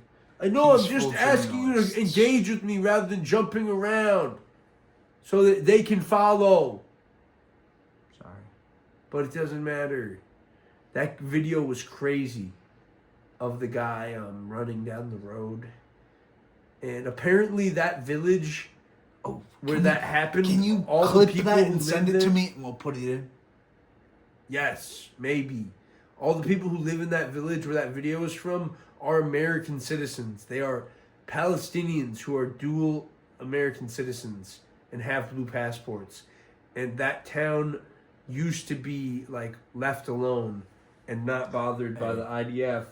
But now, since October 7th, things have been escalating and they are targeting the American citizens too. When you see clips and stuff edited into the videos, be sure to comment, thanks, Bob. And the thing is, in the West Bank for months at this point. If you could just take us through where you are and what the hell we're looking at here. Yeah, I'm in a town called Tormisaya, which is just outside Ramallah in the central West Bank. This is the first day of the olive harvest for the village. Basically, everybody went out together as a group because they knew they were expecting settler violence, and so everybody drove in a caravan to their individual plots. And basically, from the very beginning of the day, we were seeing violent settlers. The first road we tried to take, there was a settler with a gun, just sort of menacing us. But then things got really bad later when we were trying to leave the fields, and we got trapped by, on one side, there was a couple of settlers who would not let us pass. And then on the other side, there was an IDF Jeep. And so I got out of our car to go up to talk to the soldiers because the people I was with were, they were not white. They're Palestinian Americans, actually, which is an important point. But I was the only white person, basically. So I got out, my hands up, walked up the hill to talk to them. They're aiming their guns at me, which is pretty much how soldiers talk to you in the West Bank. And I shouted to them, like, we are being trapped by settlers who are not letting us out, and we need safe passage. And they started saying, what are you doing here? Blah, blah, blah. Like, it's a little back and forth. And I convinced them, like, we're really just trying to get out and we need your help. And they said, fine, okay, you can come. So I went back in the car. We drove up. They told us, the soldiers said, wait here. So we waited maybe a minute. And then the army Jeep just sped off out of nowhere. And left there was two settlers on an ATV, one of them with a gun, and a couple other Palestinians. And basically, to fast forward a little bit, the other car had been smashed and had its tires slashed by settlers, and they were having trouble getting out. And so I was trying to help that car get out when the videos you just showed, about 100 or so settlers just emerged from the hills. And I just started running. We all started running. I mean, they originally tried to go in the car, but in the video, you can see the car gets overtaken. They drag the driver and the passenger out, and they both miraculously escaped. And we basically ran for our lives. And when I got back down to the car that I had been in, one of the settler who was basically right on my tail, who is the guy who you see in the video, in the another video, which maybe you'll show, basically he smashed through our windshield and then he runs ahead, and that's a video of him just beating an old lady, an elderly lady who had been picking olives. He knocked her unconscious with the club, and then he hit her twice more when she was on the ground. And then he kept running, and then he beat two activists, actually, two European activists. And I went to help the lady. This is that scene right now. She has a brain hemorrhage. Last I heard, she was in the ICU, but she had stabilized. So that's good news. That's good. But it was just total chaos. I mean, it was pandemonium. And, you know, this is funnily enough, this is a wealthier town in the West Bank that is 85% American citizens, actually. So it's people who live back and forth.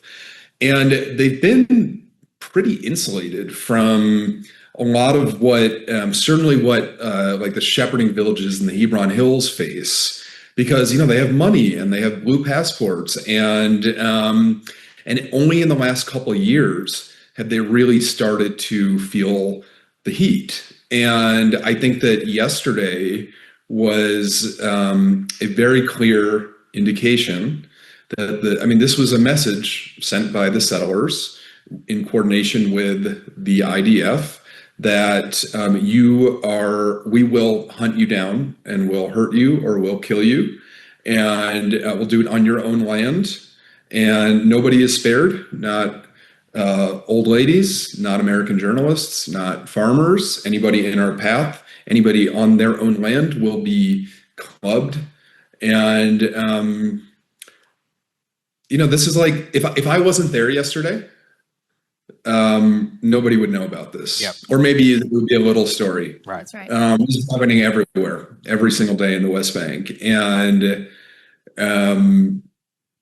it's one of those things where it's like, it's really hard to explain just how shocking and brazen and cruel it is. And I don't just mean like the scene itself that, you see on video, which I guess is pretty shocking, but like these settlers have literally stolen their agricultural land and occupied their farmhouses. So they've built like these nice, and when I say farmhouse, think more like small mansion. I mean, again, these are like wealthy people. They put a lot of money into building up little homes in their olive fields, and the settlers are now living in them. Yeah. They're living in them and launching attacks on the home's owners from those houses. And in collaboration with the IDF, which is another important part of your story, Jasper. Can I also add a corollary? Hey, Jasper, where are all these settlers from? Did you hear any familiar accents? I didn't hear anybody talking. They had masks on and they did not say a word. So that's a good question. They're probably from all over. Some of them are probably from Israel. Some of them could be Russian, American. They could be from anywhere. Marco lives here, right? And Marco's a decent guy. Like, he's not a racist.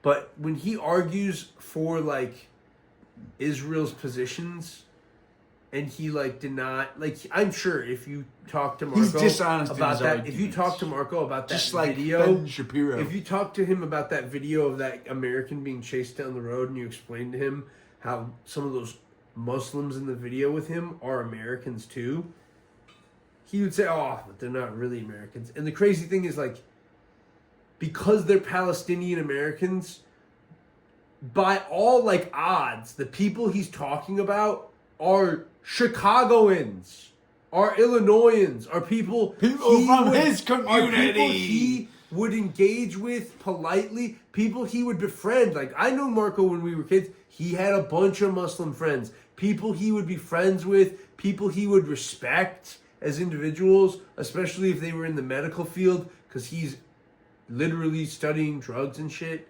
working in the same field. He will just in an instant forget that they are Americans if it, like, is against Israel's interest to acknowledge their, like, humanity, acknowledge not just their humanity, fuck humanity. Like, yes, I am a human, I am a Christian, I am a Catholic, I recognize everyone's humanity. But if you're someone who doesn't care about that, then fuck their humanity. They're American citizenship. They're Americans. The blue passport means the full force of the fucking American government should protect them.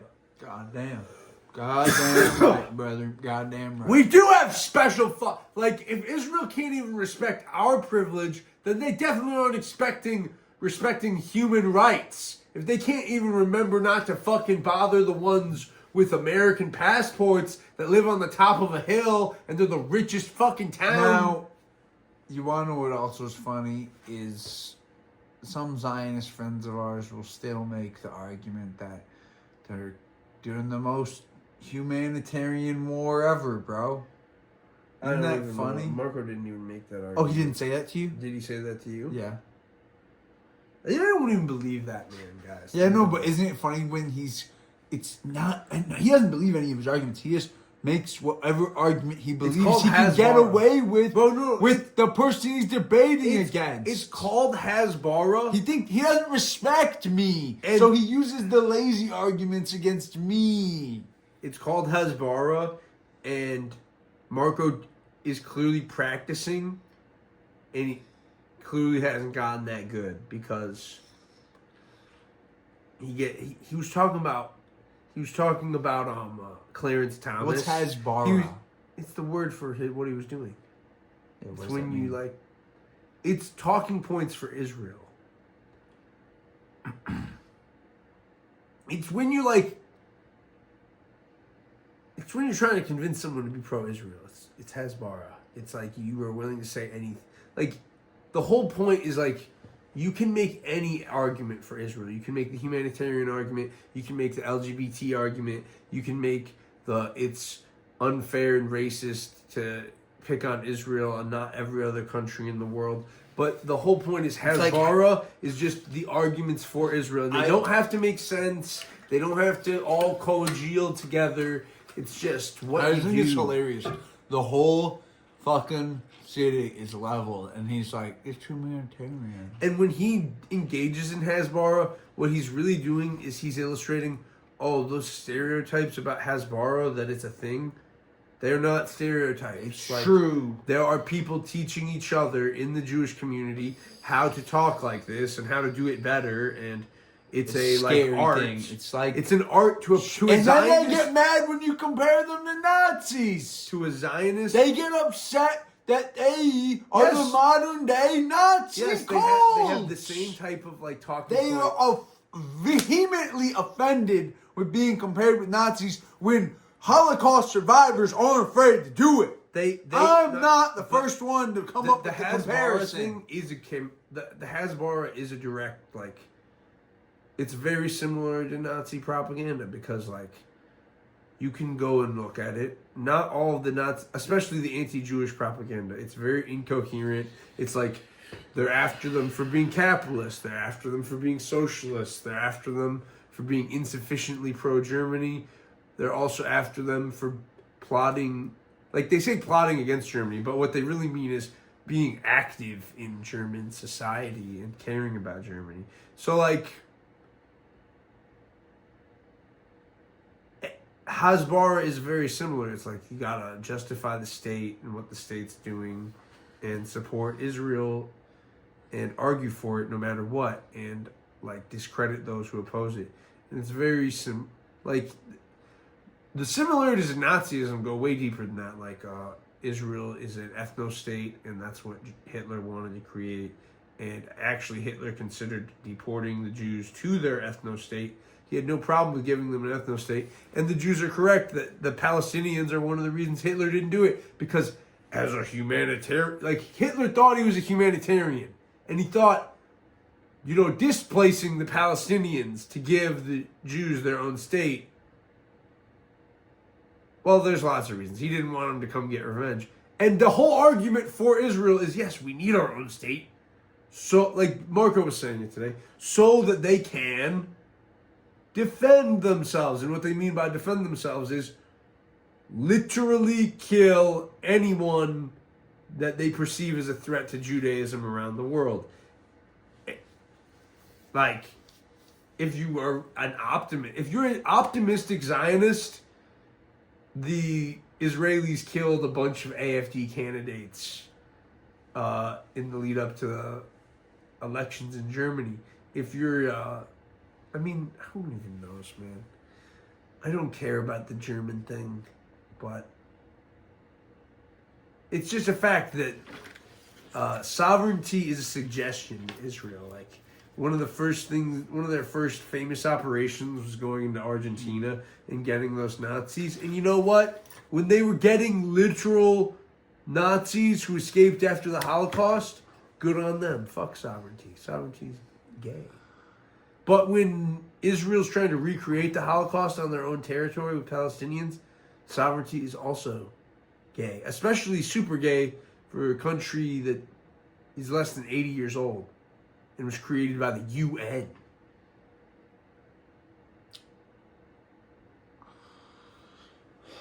It would be nice if international law was real.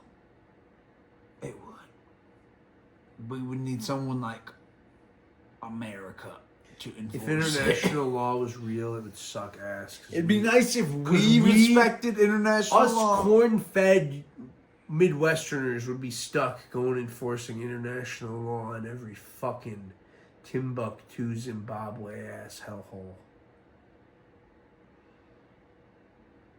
But I That's think not how I it would think work, for our actually, client but- state, I think for our client state that we've provided with billions of dollars in arms and whose The first air defense thing- system we entirely bankroll. Like, do you know what makes the Iron Dome special? Is that Congress funds it.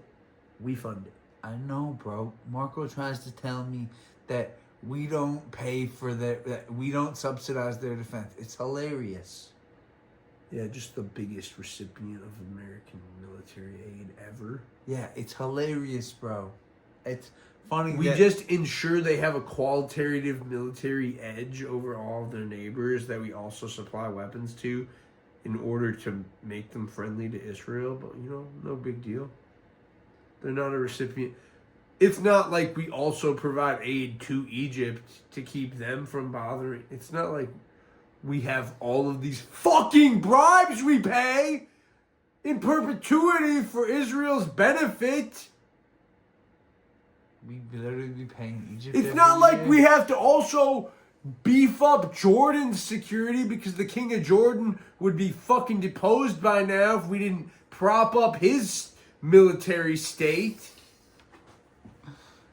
Because the king of Jordan has to be so friendly to Israel that if there was any real democracy in Jordan, his ass would be out. And his loyalty to Israel has made the Christians lose all their seats in their own democracy because the Christian parties are fucking completely associated with Israel and they've lost all fucking political relevance because of this bullshit. But every fucking country's politics has to crumble around Israel's right to bomb us. So one day they'll be bombing America and there'll be people on Fox News being like, well, it was a Palestinian intifada fucking cell. So it'll be scary, bro. we needed. Bro, they'll be bombing Lombard. They'll be attacking This Lombard. garage is gonna get blown up one day, and they're Israel's gonna gonna say that attack was a Lombard, Hamas. No, this garage is gonna get blown up, and they're gonna say that was a Hamas Yeah, media they're gonna office. call us Hamas. Hamas media office American blown Dualism. up. Ooh, yo, do you? Hey, I really hope But the drone- next episode, I hope we either have Phil, Jimmy, or Timmy. I'd like to have Jimmy on. Jimmy, if you're listening, we'd like to have you on the pod, or your brother. What's his brother's name? Tommy or Tommy, Timmy? yeah. Tommy. Sorry, Tommy. But no, the drones really are coming home. People are gonna say, "Oh, But we can you're have Phil on, too. You're a conspiracy theorist. You're just like, yeah, we want Phil on. You just, we're gonna have Ben on soon. We have have a lot of great we're gonna guests have a coming phone call to this show. episode. Just because it's been like 3 weeks since our last episode, we don't count us out. We've been wanting to have a phone call episode with Marco for a while, but as stated, the relationship's been too rocky. It's been too rocky. I guess. I hope I have enough money to buy new mics. But yeah, I can't wait to have Ben on, no matter what the type is. But I'm not trying to end this episode. I'm just trying to say we have a lot of stuff coming. I'm sorry if I've been interrupting you a lot. No, I it's don't mean to step fine. on It's you. like Israel. What were we talking about? Ben, Israel. Can we talk about Ukraine winning? Bro, you know, there could be a great Call of Duty game about Ukraine winning. Okay, want to talk about Marvel Rivals? You know why there could be a great We can be a Marvel Rivals pod. There could be a great Call of Duty game about Ukraine winning because they could win the day after we join the war. Do you have anything to say about the Cubs baseball season? I just wanted to say one more thing with me and Satan Bear. The reason the Cubs playoffs meant so much to me this year is I actually got to go. My mom took me. She's the best. I have the best mom in the world. She took me to a Cubs playoff game. It was awesome. They won. They won every game my family had tickets to. My mom should have gone to Game 5 in Milwaukee. What the fuck? What the heck? She should have gone. I don't know why she didn't go. I told her to go. She went to Madison instead. What the fuck? What kind of fan is she? But seriously, it was a super blessing to get to go. I was a big dummy retard for not mentioning it in the show.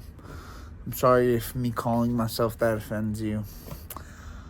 But yeah, it was super awesome to get to go. You did better than the Sox. Thanks, man. What did I want to say? We were talking about... Oh, yeah. The drones are coming home. Like, right now, they're off the coast of Venezuela, blowing people up in boats in the Caribbean. Guess what? People like Ben and Marco might try to gaslight you and say, oh, it's just the war on drugs. Oh, we need to show the cartels we're serious. We've been interdicting these boats for such a long time. We interdict the subs all the time. We know how to immobilize these boats. If they wanted to shoot these boats and do it in a way to like just stop them, they might have a few casualties, but there are ways to do this without killing everyone on board. This slaughter of people on small boats in the Caribbean is going to be a disgrace for the Navy that they're going to have to deal with for generations, because the Navy are great at keeping their own history, and they're going to remember that they disgraced themselves, murdering all these people with no war.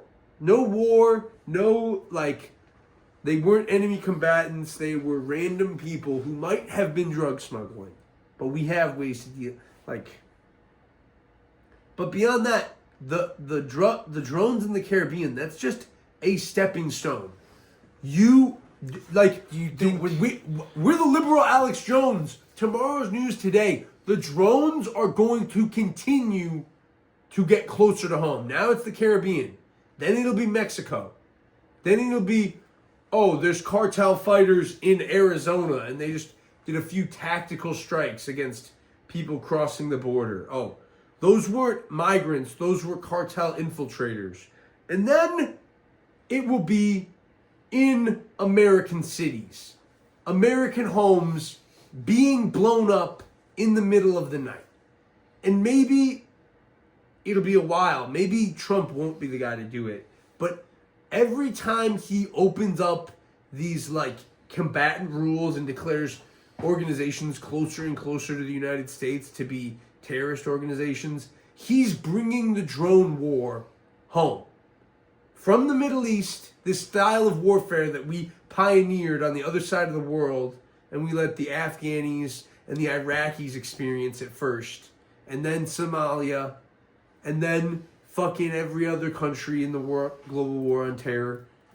Well, it's clear that with the AI and the fucking military industrial companies like Oracle, grabbing power, one day the drones will be flying over America, and one day they will not just be flying. Can I ask you a question now? You talk a long time. Yeah, that's all I want to say. Israel. Do you hold Patrick Beverley and or the CEO of Barstool Sports, Dave Portnoy, at all responsible for greenwashing Israel's reputation? Who's Patrick? What is Patrick Beverley black? Yeah, he plays for Israel now. What? You don't know? He Pat Bev? From the pod you listen to? What do you mean he plays for Israel? You know he's playing in on Israel. their national team? He plays pro basketball in Israel. For the team that's from Tel Aviv. Yes, Israel. But he's playing pro basketball not on the Israeli team. Yes, on the Israeli team. Well, Not on the national team. Well, guys from their national team are on. I get it. He's playing on a pro team. Yes, yes. Okay, so you're asking me if I'm mad that he Patrick, has a job. this is a joke. I'll tell you this. This is a joke. You may may not not like Israel for taking the checks but to play I'm overseas going to be at this point in consistent. I'm going to be time. consistent. And this was my consistent thing. I don't have a problem with Bill Burr and the other comedians going to Saudi Arabia because I'm not going to be the crazy guy who's making lists of Jews who go to Israel. And you're okay with Dave Portnoy. If you go to Israel, if you're okay with Portnoy if you go to being a Israel, Zionist, right? if you're Quentin Tarantino or Dave Portnoy and you love Israel, or you're my friend Marco and you love Israel, if you want to talk to me about it, we'll have an unpleasant conversation. Like, I support your right. If I could to talk support your own political if I could talk to Quentin Tarantino today, I would do everything in my power not to bring up Israel. Because, oh, really? You're too because much of a I have fanboy? too many things to ask him about. Too many things? You want to make a project with him? I want to make a project. I want to convince him to make a Star Wars trilogy. I want... You're right. There's so many things I'd rather talk to Quentin about that, and I would rather talk to him about Inglourious Bastards, and I'd rather talk to him about him being a Zionist from pretending it's a good thing than to argue with Quentin Tarantino and be like, what about all the territory they took in 1967? No, I have no interest in... And if I could meet Dave Portnoy, he's cool, but over a slice of pizza, I might be like, so why shouldn't Israel give Syria its territory back? Like, if the idea was that Assad is a terrorist-supporting dictator that Israel can't deal with, he's gone now. Why isn't now the opportunity? Speaking of Dave Portnoy, speaking of pizza, would you all be interested in us doing pizza reviews? Oh my God! I can't believe you said. I can't believe you stopped the conversation. But but yeah, I don't. Here's the thing. I'm consistent. I think it's ridiculous that people try to cancel the people who went to Saudi Arabia because I would never be anti-Semitic enough to be like, anybody who's been over to Israel, they need to be ostracized. It's like, I know that that's just going to be a bunch of Jewish people and Quentin Tarantino.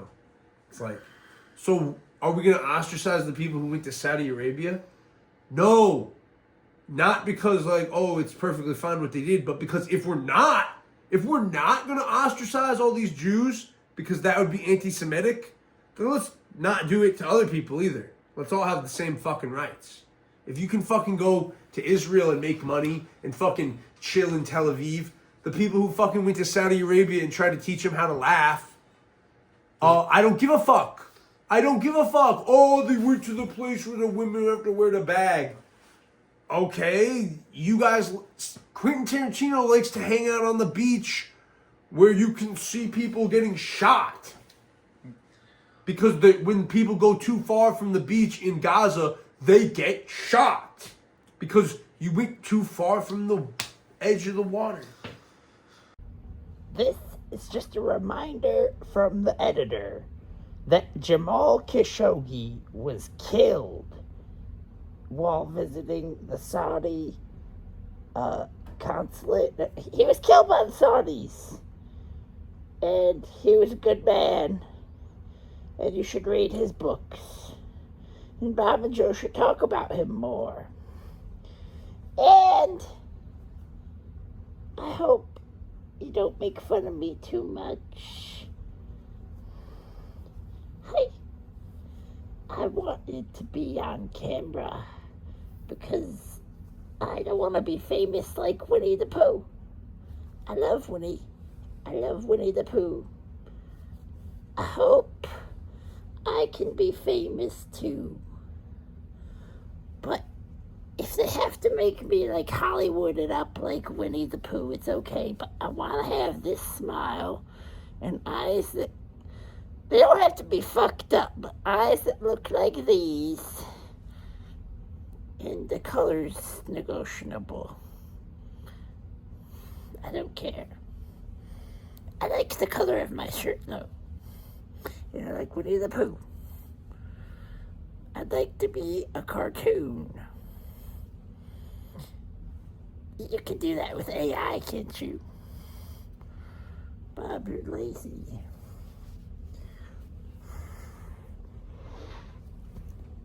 But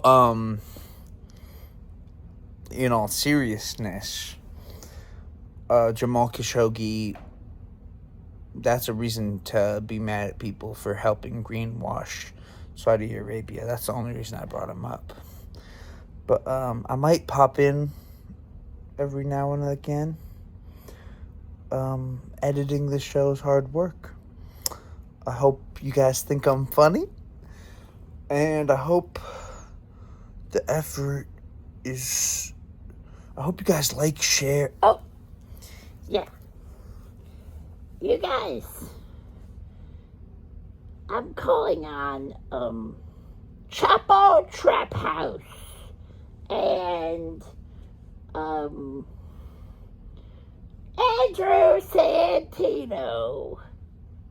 Hey, would you guys like to come on American Dualism? Or like talk about us, react to this, make fun of me? And that, I would appreciate it, man. We like Chapo. Joe loves Chapo. We would love to be on Chapo. I'll come if you want. I would love to go to Chapo, baby. Let's go. Share us. Talk about us. Send us to your grandma. We'll have our grandma on. We'll talk about her soon. I love grandma. The grandma who fixed him, gave him this skin, that was my grandma, Mary Lou. R.I.P. Mary Lou. She was the smoker. My two grandpas, both were amazing men, but they were both named Bob as well. So I carry their names with me every day. I think Bob Lucetta would like this show. I think he would like us speaking out on things. I think he would appreciate it. I think he would appreciate me really talking to the world and not just trying to annoy him. But,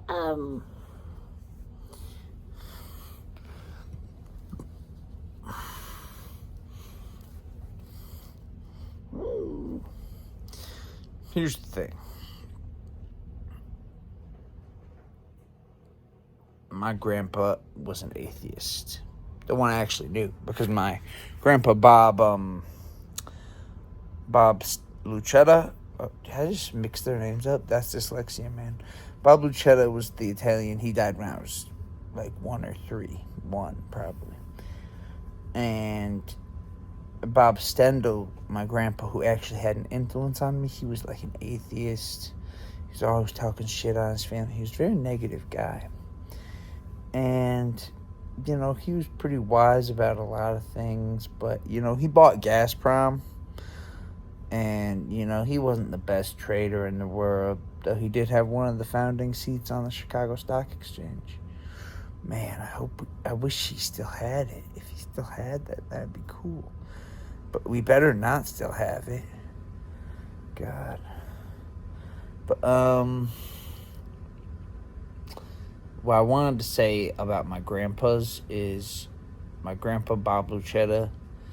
Bob Stendel, he was actually a really cool dude. He played football. He got 3rd place in state in Illinois at some point. Bob Stendel was a real cool dude. He was a badass. I just wanted to talk him up a little bit at some point. Like, you know, yo, look at Bob Stendel, man. He was a great grandpa. But Bob Lucetta was great, too. I would need my mom to talk him up. I would need to have... his daughters are alive, and they should come on the show. My mom and my aunt, they should come on the show. but like they're never going to watch the show, so they're never going to see this call out. So send this to my mom. I won't send it to her. Someone else who watched this, send it to my mom. Tell her the timestamp and tell her she's been called out to come on the show and put some real talk on the show and silence the nonsense that her sons be putting on the internet. Someone needs to talk some sense into us on camera or just have a good old time. But, thank you for being nice. Thank you for sharing. Thank you for not thinking I'm the ugliest bear you've ever seen. I'm not that. Oh my God. Bob. My eye's fucked. Holy shit. Don't show them that. That's a bad angle. Yeah, my back. My back. That's better. Probably won't bring him back again. Joe said it was a bad idea to put him on camera, but here's the thing. I thought it was important for my character as a human being not to, like, hide my bear from the internet, because I think it's important for everyone to know that I'm willing to fight, like, argue, like, about it being okay that I have this bear. I'm willing to have that argument with anybody. Like, I don't give a shit. I'll fight that fight, and if that's not okay with you, like, fuck you, bro. But I'm willing to have that argument. I just think I'm not even gonna have the argument right now. But yeah, I'm not scared to show off my teddy bear, and I'm proud of him, and I think we should have a teddy bear president. No, I'm just kidding. But let's try to have a real thought at the end of this, because I have the mic to myself.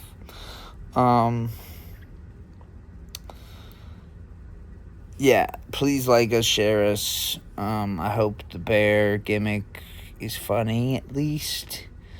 You know, I used to think it'd be funny to, like, try to do stand-up with, like, a teddy bear, but that's just, like, a stupid-ass concept. Dumb as fuck. Really, maybe it could work, but you'd really have to have the crowd who is willing to go along with it and not just, I guess it could work. Everything that seems like a bad idea could be a great idea. And this is one wisdom that I'm actually a good cook. I'm a great, like, I have great ideas. And let me just say, if you've ever bought French toast sticks from Aldi, just cook them like they tell you to on the directions, but wrap them in bacon. Boom. Culinary masterpiece, baby. Look for more recipes from me coming soon. I'll tell you guys the genius shit I be doing in the kitchen. Watch out. You went out for a long swim. Would you ever try to do stand-up? Not in Israel. Here in Chicago? I should try. I think it'd be good. But I don't know if I would ever do To Kill Tony. But you know who I would love to have on this show? Theo Vaughn. Come talk to us. No, we want to be on his show. We're not that big. Yeah, Bob, well, stop being Theo. so... Do you see our decrepit environment?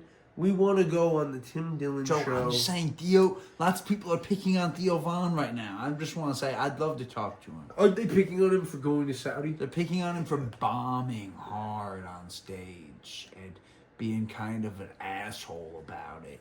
And, well, I don't know how he bombed. Wasn't it like he bombed trying to record a special? Yeah.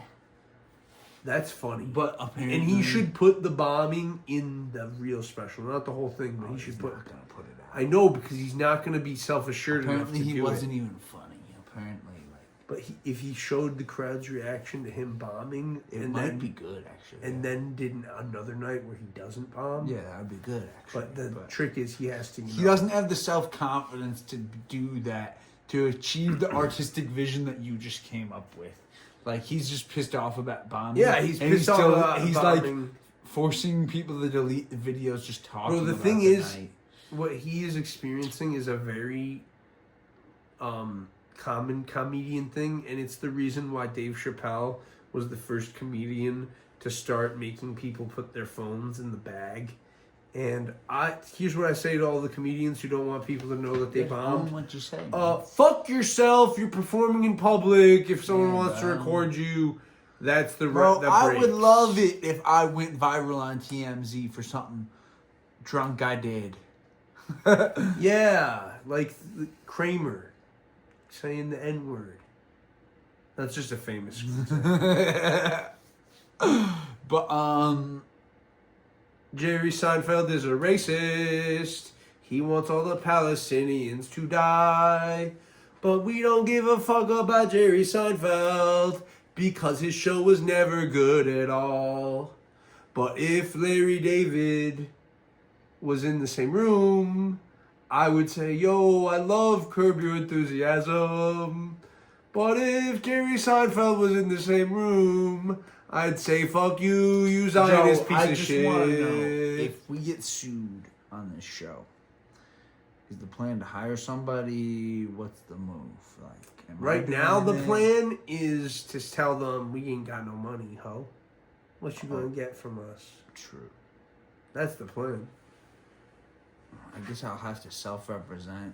No, it's to lie flat, bro. If we got sued right now, we would do the Chinese lie flat strategy. Just don't respond. No, they just don't make any money and they can't get any money. No, but you have to respond to the letter if we get a letter. No, I'm saying we go to court when if they win. The lie flat is like, we don't work. Obviously, that'll work. Yeah, obviously, but I mean, I'll probably have to. We can't afford to invest money in defending. But Bob, We shut don't up make about. We're money. not getting sued, man. Stop You're being right. A negative and be like. Please Like, don't. can you just, instead of being like, oh, what did we get sued? Can you show a face of confidence? If we get sued, we have you, we have Mom, and theoretically we have Rindy. People don't even know about You're the right. complications You're there. right, bro. If we get sued, we should sue them for the fucking legal costs and pay ourselves to fucking defend ourselves. Like, come on. It's kind of a bummer you don't think I can sue the city, man. Oh my God. You know I have a philosophical... You don't believe me? It's not belief. I have a philosophical belief against just taking money out of public coffers because you drove like a fucking retard. You're right, Joe. It was my fault. I'm just saying you don't believe I could win. Philosophically, I'm against insurance. I've thought about it. I'm just saying, I've thought about it. As an attorney, do you think I could win? Insuring people and insulating If you them... believe in me, I don't need to actually go do it. Bob, I believe...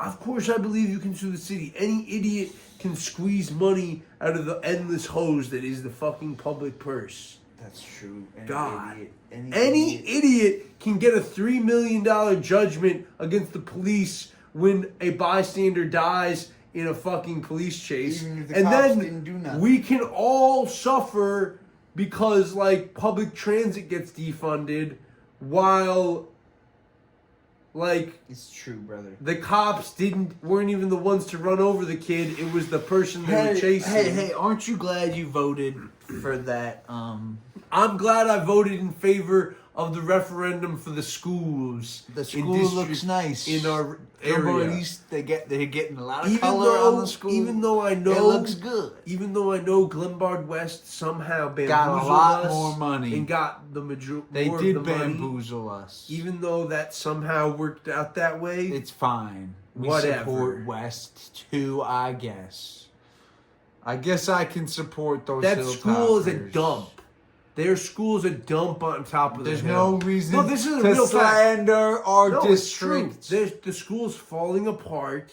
There's a bunch of rooms in there that are like too small because they tried to build it all on top Here's of what that I'll hill. say about Joe's talking enough shit. And I'm talking facts. because he's talking. They think it's you know, they think they're better than us. They think they're better than us on top of that hill. And the truth is that their facilities are a dump, at least in the main. And Joe's fucking right. They do think they're better than us. Though it's in the name, Hilltoppers. Fuck Glenbard West, and we will avenge And the truth all is, of our losses. we got ripped off. The reason we I'm got gonna ripped off. raise boys so we can beat them in the state championship. The reason we got ripped off and the reason that the referendum was kind of bullshit is before the referendum, we had the biggest East auditorium. had the largest auditorium in a public facility or in any facility in DuPage County, and now West is building themselves an auditorium while we only get renovations on our existing facilities. We should get a new facility since they're getting a new facility. But we should get a pool. I know that they're We fucking should get a stuffing that pool. new auditorium somewhere up on that hill. Why And it's should they get an auditorium? It's actually going We to should make get a pool. It's actually going to make the school more shitty because it's already too cramped over there, and they're going to build the auditorium someplace stupid. Here's what I really have to say.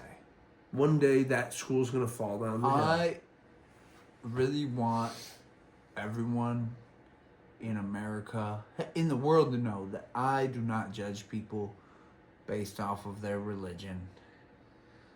Like, anymore. I used to judge Mormons. Then they burned that one church in Michigan after Charlie Kirk died, and I decided it was no longer cute to say that they're not really Christians. I really do resent the. After seeing a Mormon church in Michigan burn, I decided it's not cute to be all philosophical and say they're not Christians. I resent any accusation that I am anti-Semitic. If I have to be anti-Semitic to truly be Catholic, then so be it. You're funny, Joe. If that's what I gotta do to prove I'm not just a converso, I'm willing to do that. I'm really My brother's Catholic. just being funny. But if anti-Semitism is being against the genocide, then I'm a fucking diehard. Then I'm a diehard if that's what makes me support anti-Semitic. any of the messages we've been expounding upon during this pod, like us, share us, subscribe to the pod. Please share the pod. Please share. If you listen to the pod, share it with a friend. Share it with a friend. They will like it. Suggest companies we should partner with. Tell us who you think we should be on the till for. Is it Kellogg's? Is it the Milkman? I do love milk. Is it the Cubs? I would love to sell them. I would love to be on the inside of the Cubs organization. I love Derek Lee. We would love to have him as a guest. Okay, we're gonna shout Who are out some something. dream guests? There's an upcoming. This is a dream guest. No, this is a dream guest. Yeah, we want to talk about it, but this is a dream guest.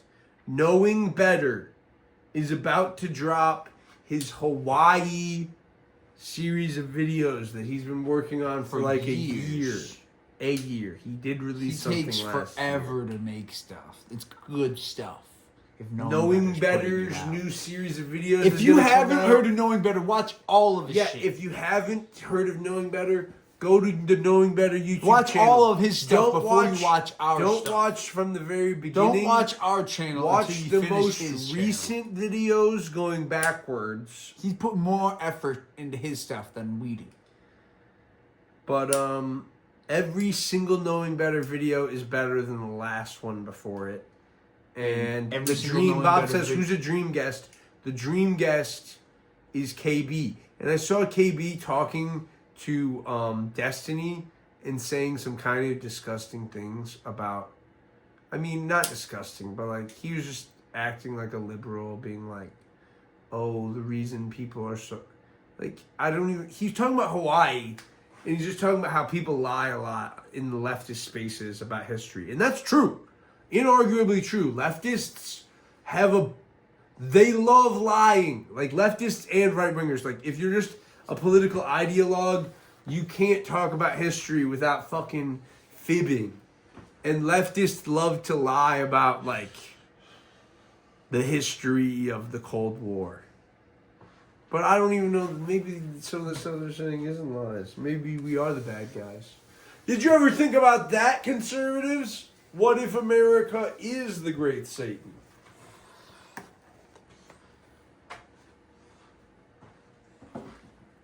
But, So whose cock would you suck in Austin, Texas to make famous? Would you suck Joe Rogan off? I'd suck off Tim Dillon because he's actually gay. Ooh, I would totally suck off Tim to get famous too.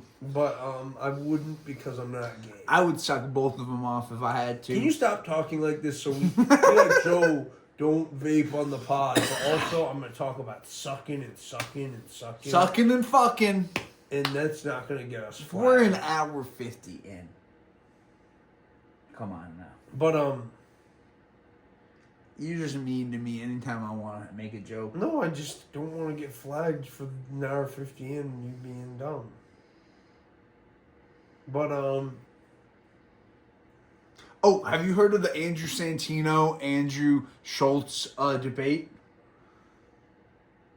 First of all, that sounds interesting, and I'm sure Andrew Santino won because Andrew Schultz is the friend who's telling Joe, you should be mad at Santino for talking shit about you. And if he literally is like, you had a friend, Joe Rogan, who would come out for you if you had a scandal and let you come explain your side, but now he shouldn't do that. But now, Andrew Santino doesn't need that because he has Bad Friends Pod. It may not be the Rogan experience, but he can make a public statement from his own Rogan's pod. At least smart enough that he's not taking Schultz's dumbass. Unlike Louis C.K., when you get canceled, you do not have to disappear. I really do respect Rogan's thick skin sometimes, but sometimes he has thin skin. So. These comedians act like, oh, when you're getting canceled, your only hope is going on Joe, and that's like what saved Shane Gillis's career. Whereas the truth is, you don't have to be like Louis C.K. and just disappear when people accuse you. Here's why Joe Rogan is a real comedian. A lot of people like to say he's not, and I want to say why he is. Joe Rogan does know how to take a joke. Oh my Some God. people try to say he doesn't know how to take a joke. Bob, stop! Get his cock up. Yo, he knows how to take a joke, and he's probably also been thin-skinned as fuck sometimes on his show. Have you heard the story about how he fucking found Andrew Callahan in the green room and like the idea? Yes, on his show, Joe. Yeah, that Andrew Callahan his story show, is good. Joe is patient. In real life, when you run into Joe at his club, he is the opposite of patient because everyone at his club is trying to get to him. So he's a paranoid, like, piece of shit who just, like, yeah, he attacked Andrew Callahan because someone said he was in the media. But that's just emblematic of Joe is probably we would love to pretty talk to Joe unpleasant to be around if he doesn't I think, just like, would from love what to I know know- about I would Joe love to Rogan, find that out for myself. From what I know about Joe Rogan, despite his like whole everyman aesthetic and the fact that he grew up, like he got big being a stoner online, he doesn't have time for the little people. He has time for his famous ass friends. And if you're not an Elon Musk or a Tim Dillon, Joe Rogan doesn't. Why do I waste have his to be time. hawking something to meet Joe Rogan? Why is he really only trying to sell? Bob, stuff? why do you want? I would want to like believe Joe Rogan's not just a capitalist pig. But I'm sure he's not. He's a great emblem of America. He's not just a capitalist pig, but is he a capitalist pig? Definitely. Yes. But Joe Rogan's many things. He's his friends criticize him of being a Fuck Joe Rogan. So we can just talk about what's going on. I want to talk Oh, about. no, not fuck Joe Rogan. I don't want to say fuck Joe Rogan. I just wanted to be talking about what's happening, you know, with this one American of the Dualism. reasons This is I like- episode 90. I think we're doing a good job. One of the reasons I like Joe Rogan is because I give him credit for normalizing weed and getting it to be legal. You know why I want to talk about Joe Rogan? Because this podcast looks up to his. We need to. We're better than that show. No, I also wanted to talk I'm just kidding. I'm not kidding. There's a lot of shows I tell Bob that we can't compete with. Joe Rogan is 3 hours long, and some of the guests are ass. So I do think we're better than that show. It's true. Except he's had Crystal That's and why I Kyle was bringing on up, is because there. we're trying to keep it a tight 2 and not a long 3. Bro, it's baby. so funny. It's been years. Like, he was a fan of Crystal and Kyle and Breaking Points. I think the last time he had Crystal on, it was Crystal and Sagar. And Kyle wasn't invited. That's funny. But he used to be friends with Kyle. And he stopped having Kyle on because Kyle criticized him for, like... Yeah, his Joe, if you right-wing had Kyle Kalinske back on, then I could really respect you again. Joe, you should have had Kyle on during the episode where you tried to I love bully Kyle Kalinske. Bernie Sanders, because That's who Bernie, we should try to get Bernie on. can make up for what Kyle lacks in knowledge, and Kyle can make up for what Bernie lacks in youthful vigor. Kyle, if I send you an email, would you ever let us on Secular Talk? Come on. No, bro. He has... Bro, I'm just saying he has this host that he makes shows with, and he has the podcast with his wife.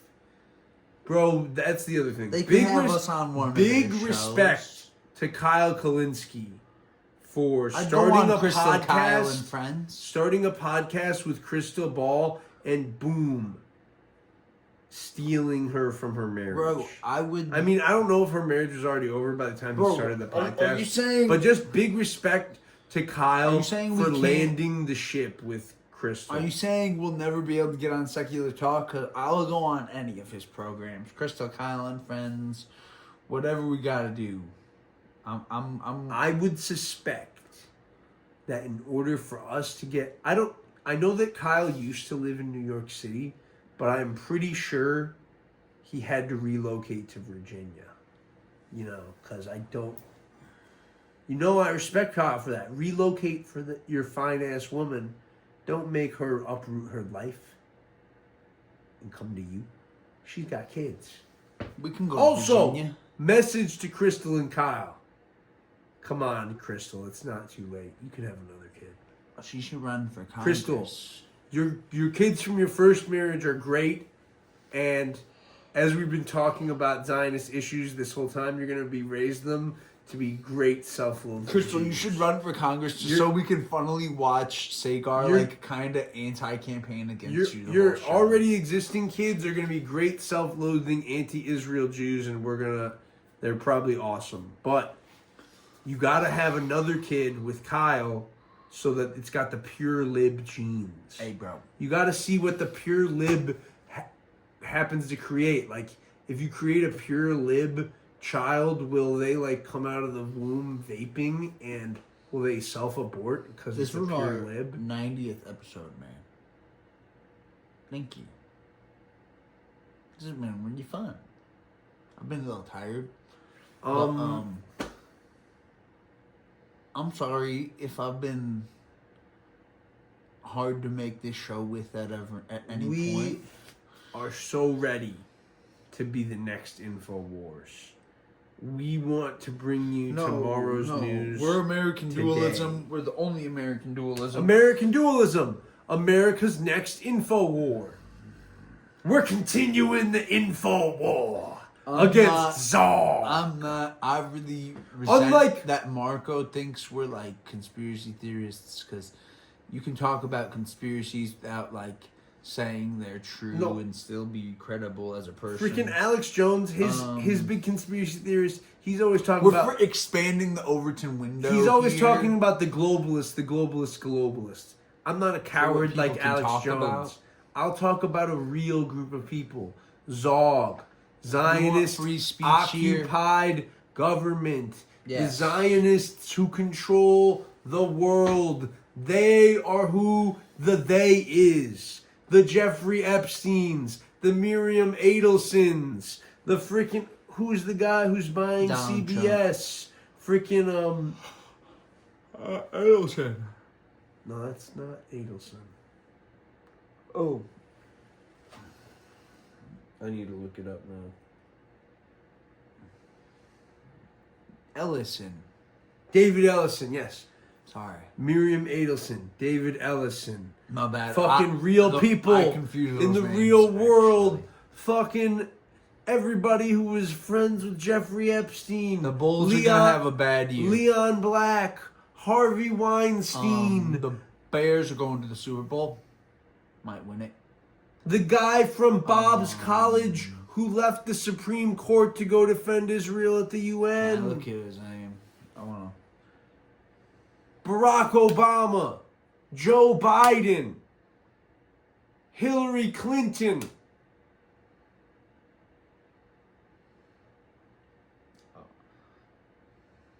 Who else? Who's a big Zionist that controls the world?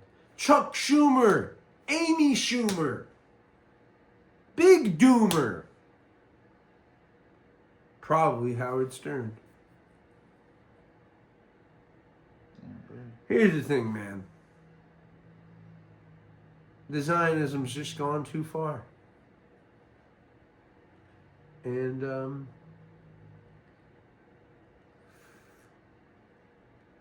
saying that gets you in trouble. We'll see if this YouTube channel lasts long. We're here for the info war, American Dualism.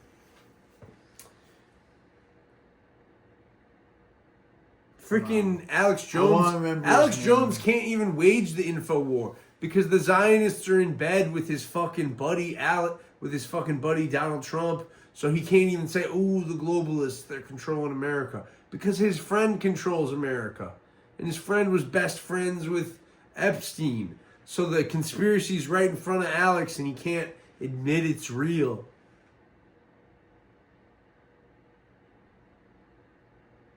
Guys, go out there and read the first Jeffrey Epstein article you find. There's always a new one.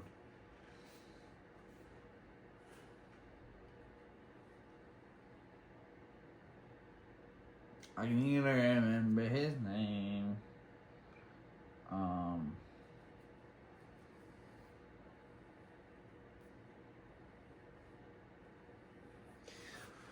God damn. I wish my summer camp was still around. Do you think Zog bought CFL? Do you think that's what happened?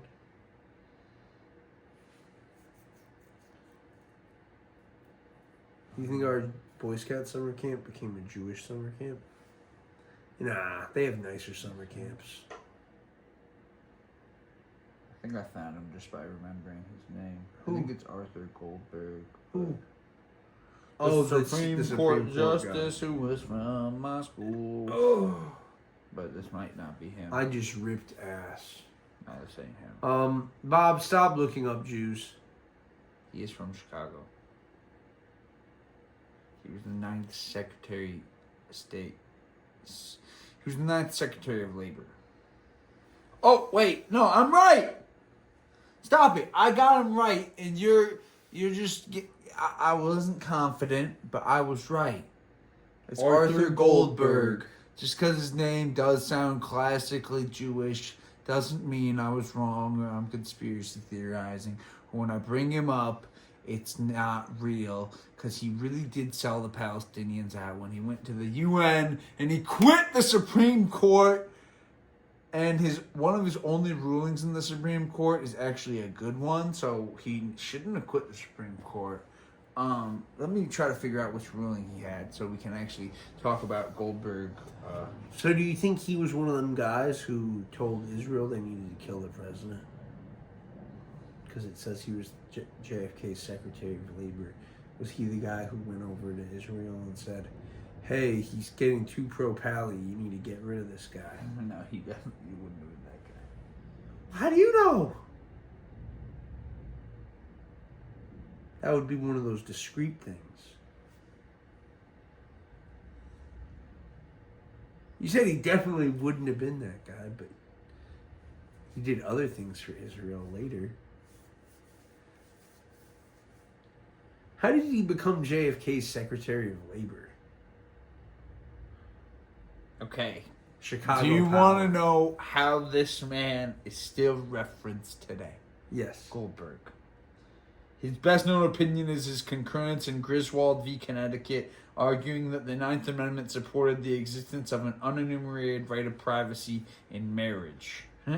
Goldberg So wrote, basically, the language and history of the Ninth Amendment reveal that the framers of the Constitution believed that there are additional fundamental rights protected from governmental infringement, which exist alongside those fundamental rights especially mentioned in so the this First guy's the Amendment. one who gave us the first coherent argument for a right to privacy. But he said privacy in marriage. Yeah, it's such a... But I'm pretty sure I've read an opinion of his that I actually really did like. Bro, it does sound like a good opinion. It sounds like he was a good jurist. You can be a good jurist. Oh, he and argued be biased that the death penalty should be regarded as cruel and unusual. Okay, that's not a good jurist. How can death be cruel? It was a dissenting opinion. No, I'm just asking, how can death be unusual, people? Think about it. It's the only thing that's Including... Okay, listen to this. Goldberg published an opinion dissenting from the court's denial of certiorari in a case, Rudolph v. Alabama, involving the imposition of death penalty for rape, in which Goldberg cited the fact that only 5 nations responding to a UN survey indicated that they allowed the imposition of the death penalty for rape. What kind of argument he's is such that? an idiot. He's like, nowhere around the world do they punish rapists. Yeah. Like, what? Yeah, in the 1960s, he was like, whomst amongst us thinks we should kill a rapist? Great argument, fucking retard. Yeah, and his dissent signaled to lawyers across the nation that they should challenge the constitutionality of the death penalty. Yes, great. Because it's the death penalty. It's like, yes. Great. He made a bunch of lawyers get a lot of people's hopes up for nothing. And he didn't even do it for thou shalt not kill. He didn't even do it because he's a crazy Catholic. Like, when Catholics do it, I find it charming. When they're like, I'm pro-life to every extent.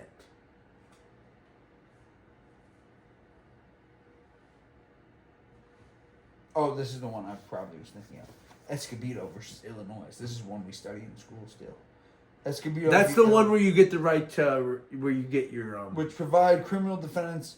He wrote the majority of Escobedo versus Illinois is the one where the cops have to fucking read us our rights, right? Which provide criminal defendants the right to counsel during interrogation under the 6th Amendment, and they have to have. Yeah, so he got us. He got us the right to counsel and the right to have your rights read to you by the cops. It's both. Oh, he also did Candy versus Mendoza, which declared unconstitutional parts of the Immigration and Nationality Act of 1952 that revoked citizenship of those that had fled the country in order to dodge the draft. So he said they can't take your citizenship away for dodging the draft. Bob, I'm sure he was a good jurist. We need to sign him. I just wanted to actually talk about his jurisprudence because Arthur Goldberg went to my law school. You do still study Illinois versus Escobedo in law schools today. I think he actually was a great Supreme Court justice, and I do need to learn more about what he did to sell out This is what we need to think of as Americans. Think of how much better a country we would live in if Arthur Goldberg served out his term as a Supreme Court justice instead of abandoning us so he can go do some bullshit for Israel because he felt obligated to as a Jew. When he was born here in Chicago, Illinois, he's born here, but he has to abandon his post in the Supreme Court so he can go fulfill his duties to Israel. Like, what? We needed him on the Supreme Court. We needed a Chicago-born American Jew on the Supreme Court to make our country better.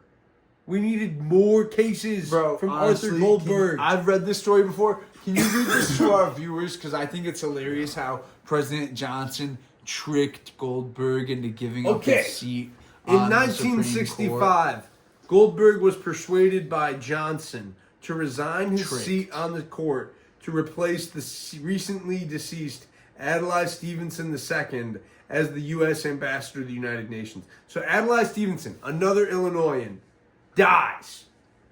And he's like, oh, Arthur Goldberg. In Chicago, everyone knows Adlai Stevenson is a legend, which I always kind of didn't understand why. But apparently he was some progressive legend. And he's dead. So you know what you want? You want his posting in the UN. I went and shoved Adlai Stevenson in this post so he couldn't fucking mouth off too much. Would you like to go to the same irrelevant position that I was using to silence that other guy? And fucking Arthur Goldberg's like, it involves Israel because it was important for Israel. And he's like, yes, of course I want to go be did you the read US what ambassador to the he UN. wanted Johnson to give him? He said he would do it. Johnson wanted to appoint his friend Abe Fortas to the court. If any of his Great Society reforms were going to be deemed unconstitutional by the court, he thought that Fortas was notify him in advance. Goldberg, who had declined an earlier offer to leave his position to be Secretary of Health, he declined the trickery once for a better job for the first time. He would have been Secretary of Health. He took Johnson's offer of the UN ambassadorship when Johnson discussed it with him on Air Force One to Illinois for Stevenson's funeral. Gets him on He's the flying Air to the Force funeral. One, and they're flying to Illinois, and he puts on the pressure. But it doesn't matter. No. But what did he ask for? Goldberg was promised by Johnson that he would be a member of the president's cabinet and would be involved in all decisions involving ending the Vietnam War. Isn't that another hilarious? lie? Hilarious that Goldberg... He thinks he can negotiate from being the Supreme Court justice to having final approval on the Vietnam War. That's what I wanted you to read. Yeah, I just wanted you to see that this fucking idiot gets appointed to a Zionist-ass posting where he can be relied on to do whatever the president wants, and he gets taken out of the Supreme Court where he actually had influence, and they wanted to get rid of him because he actually was, doing reading the law. He was doing great things for this country in the Supreme Court. That's what I want to say, is he was an amazing Supreme Court justice, and we were stolen his guidance. Yeah, so Arthur Goldberg, good Supreme Court justice, probably really bad UN representative, in my opinion. He expected to be reappointed to the Supreme Court by Johnson to replace the retiring Chief Justice Earl Warren. He also said, I had an exaggerated opinion of my capabilities. I thought I could persuade Johnson that we were fighting the wrong war in the wrong place and to get out. Yeah, so Arthur Goldberg, highly inflated ego after being appointed to the Supreme Court. No, basically this guy was an idiot and he thought he could just get back on the Supreme Court. He could move the whole world's politics with his brave Here's a little mind. advice to the world out there. If you have the privilege of serving on the Supreme Court and you think you can make a difference there, don't leave. Stay. Like There's Clarence only Thomas. 7 of them, and they're there for life. You're more powerful than the president. Why the fuck would you get off that bench? Yeah, so You're Arthur a god Goldberg on was the a Supreme chum. Court. We'll never make the same mistake. American Dualism forever. Like, share, subscribe. Help us get elected. Thank you for listening to episode 90. Anything you want to say, I'll be ready to hit the button. Pray for the people in Palestine and in Israel. Pray that their war stays over for now. Just pray for an end to war. That's good enough.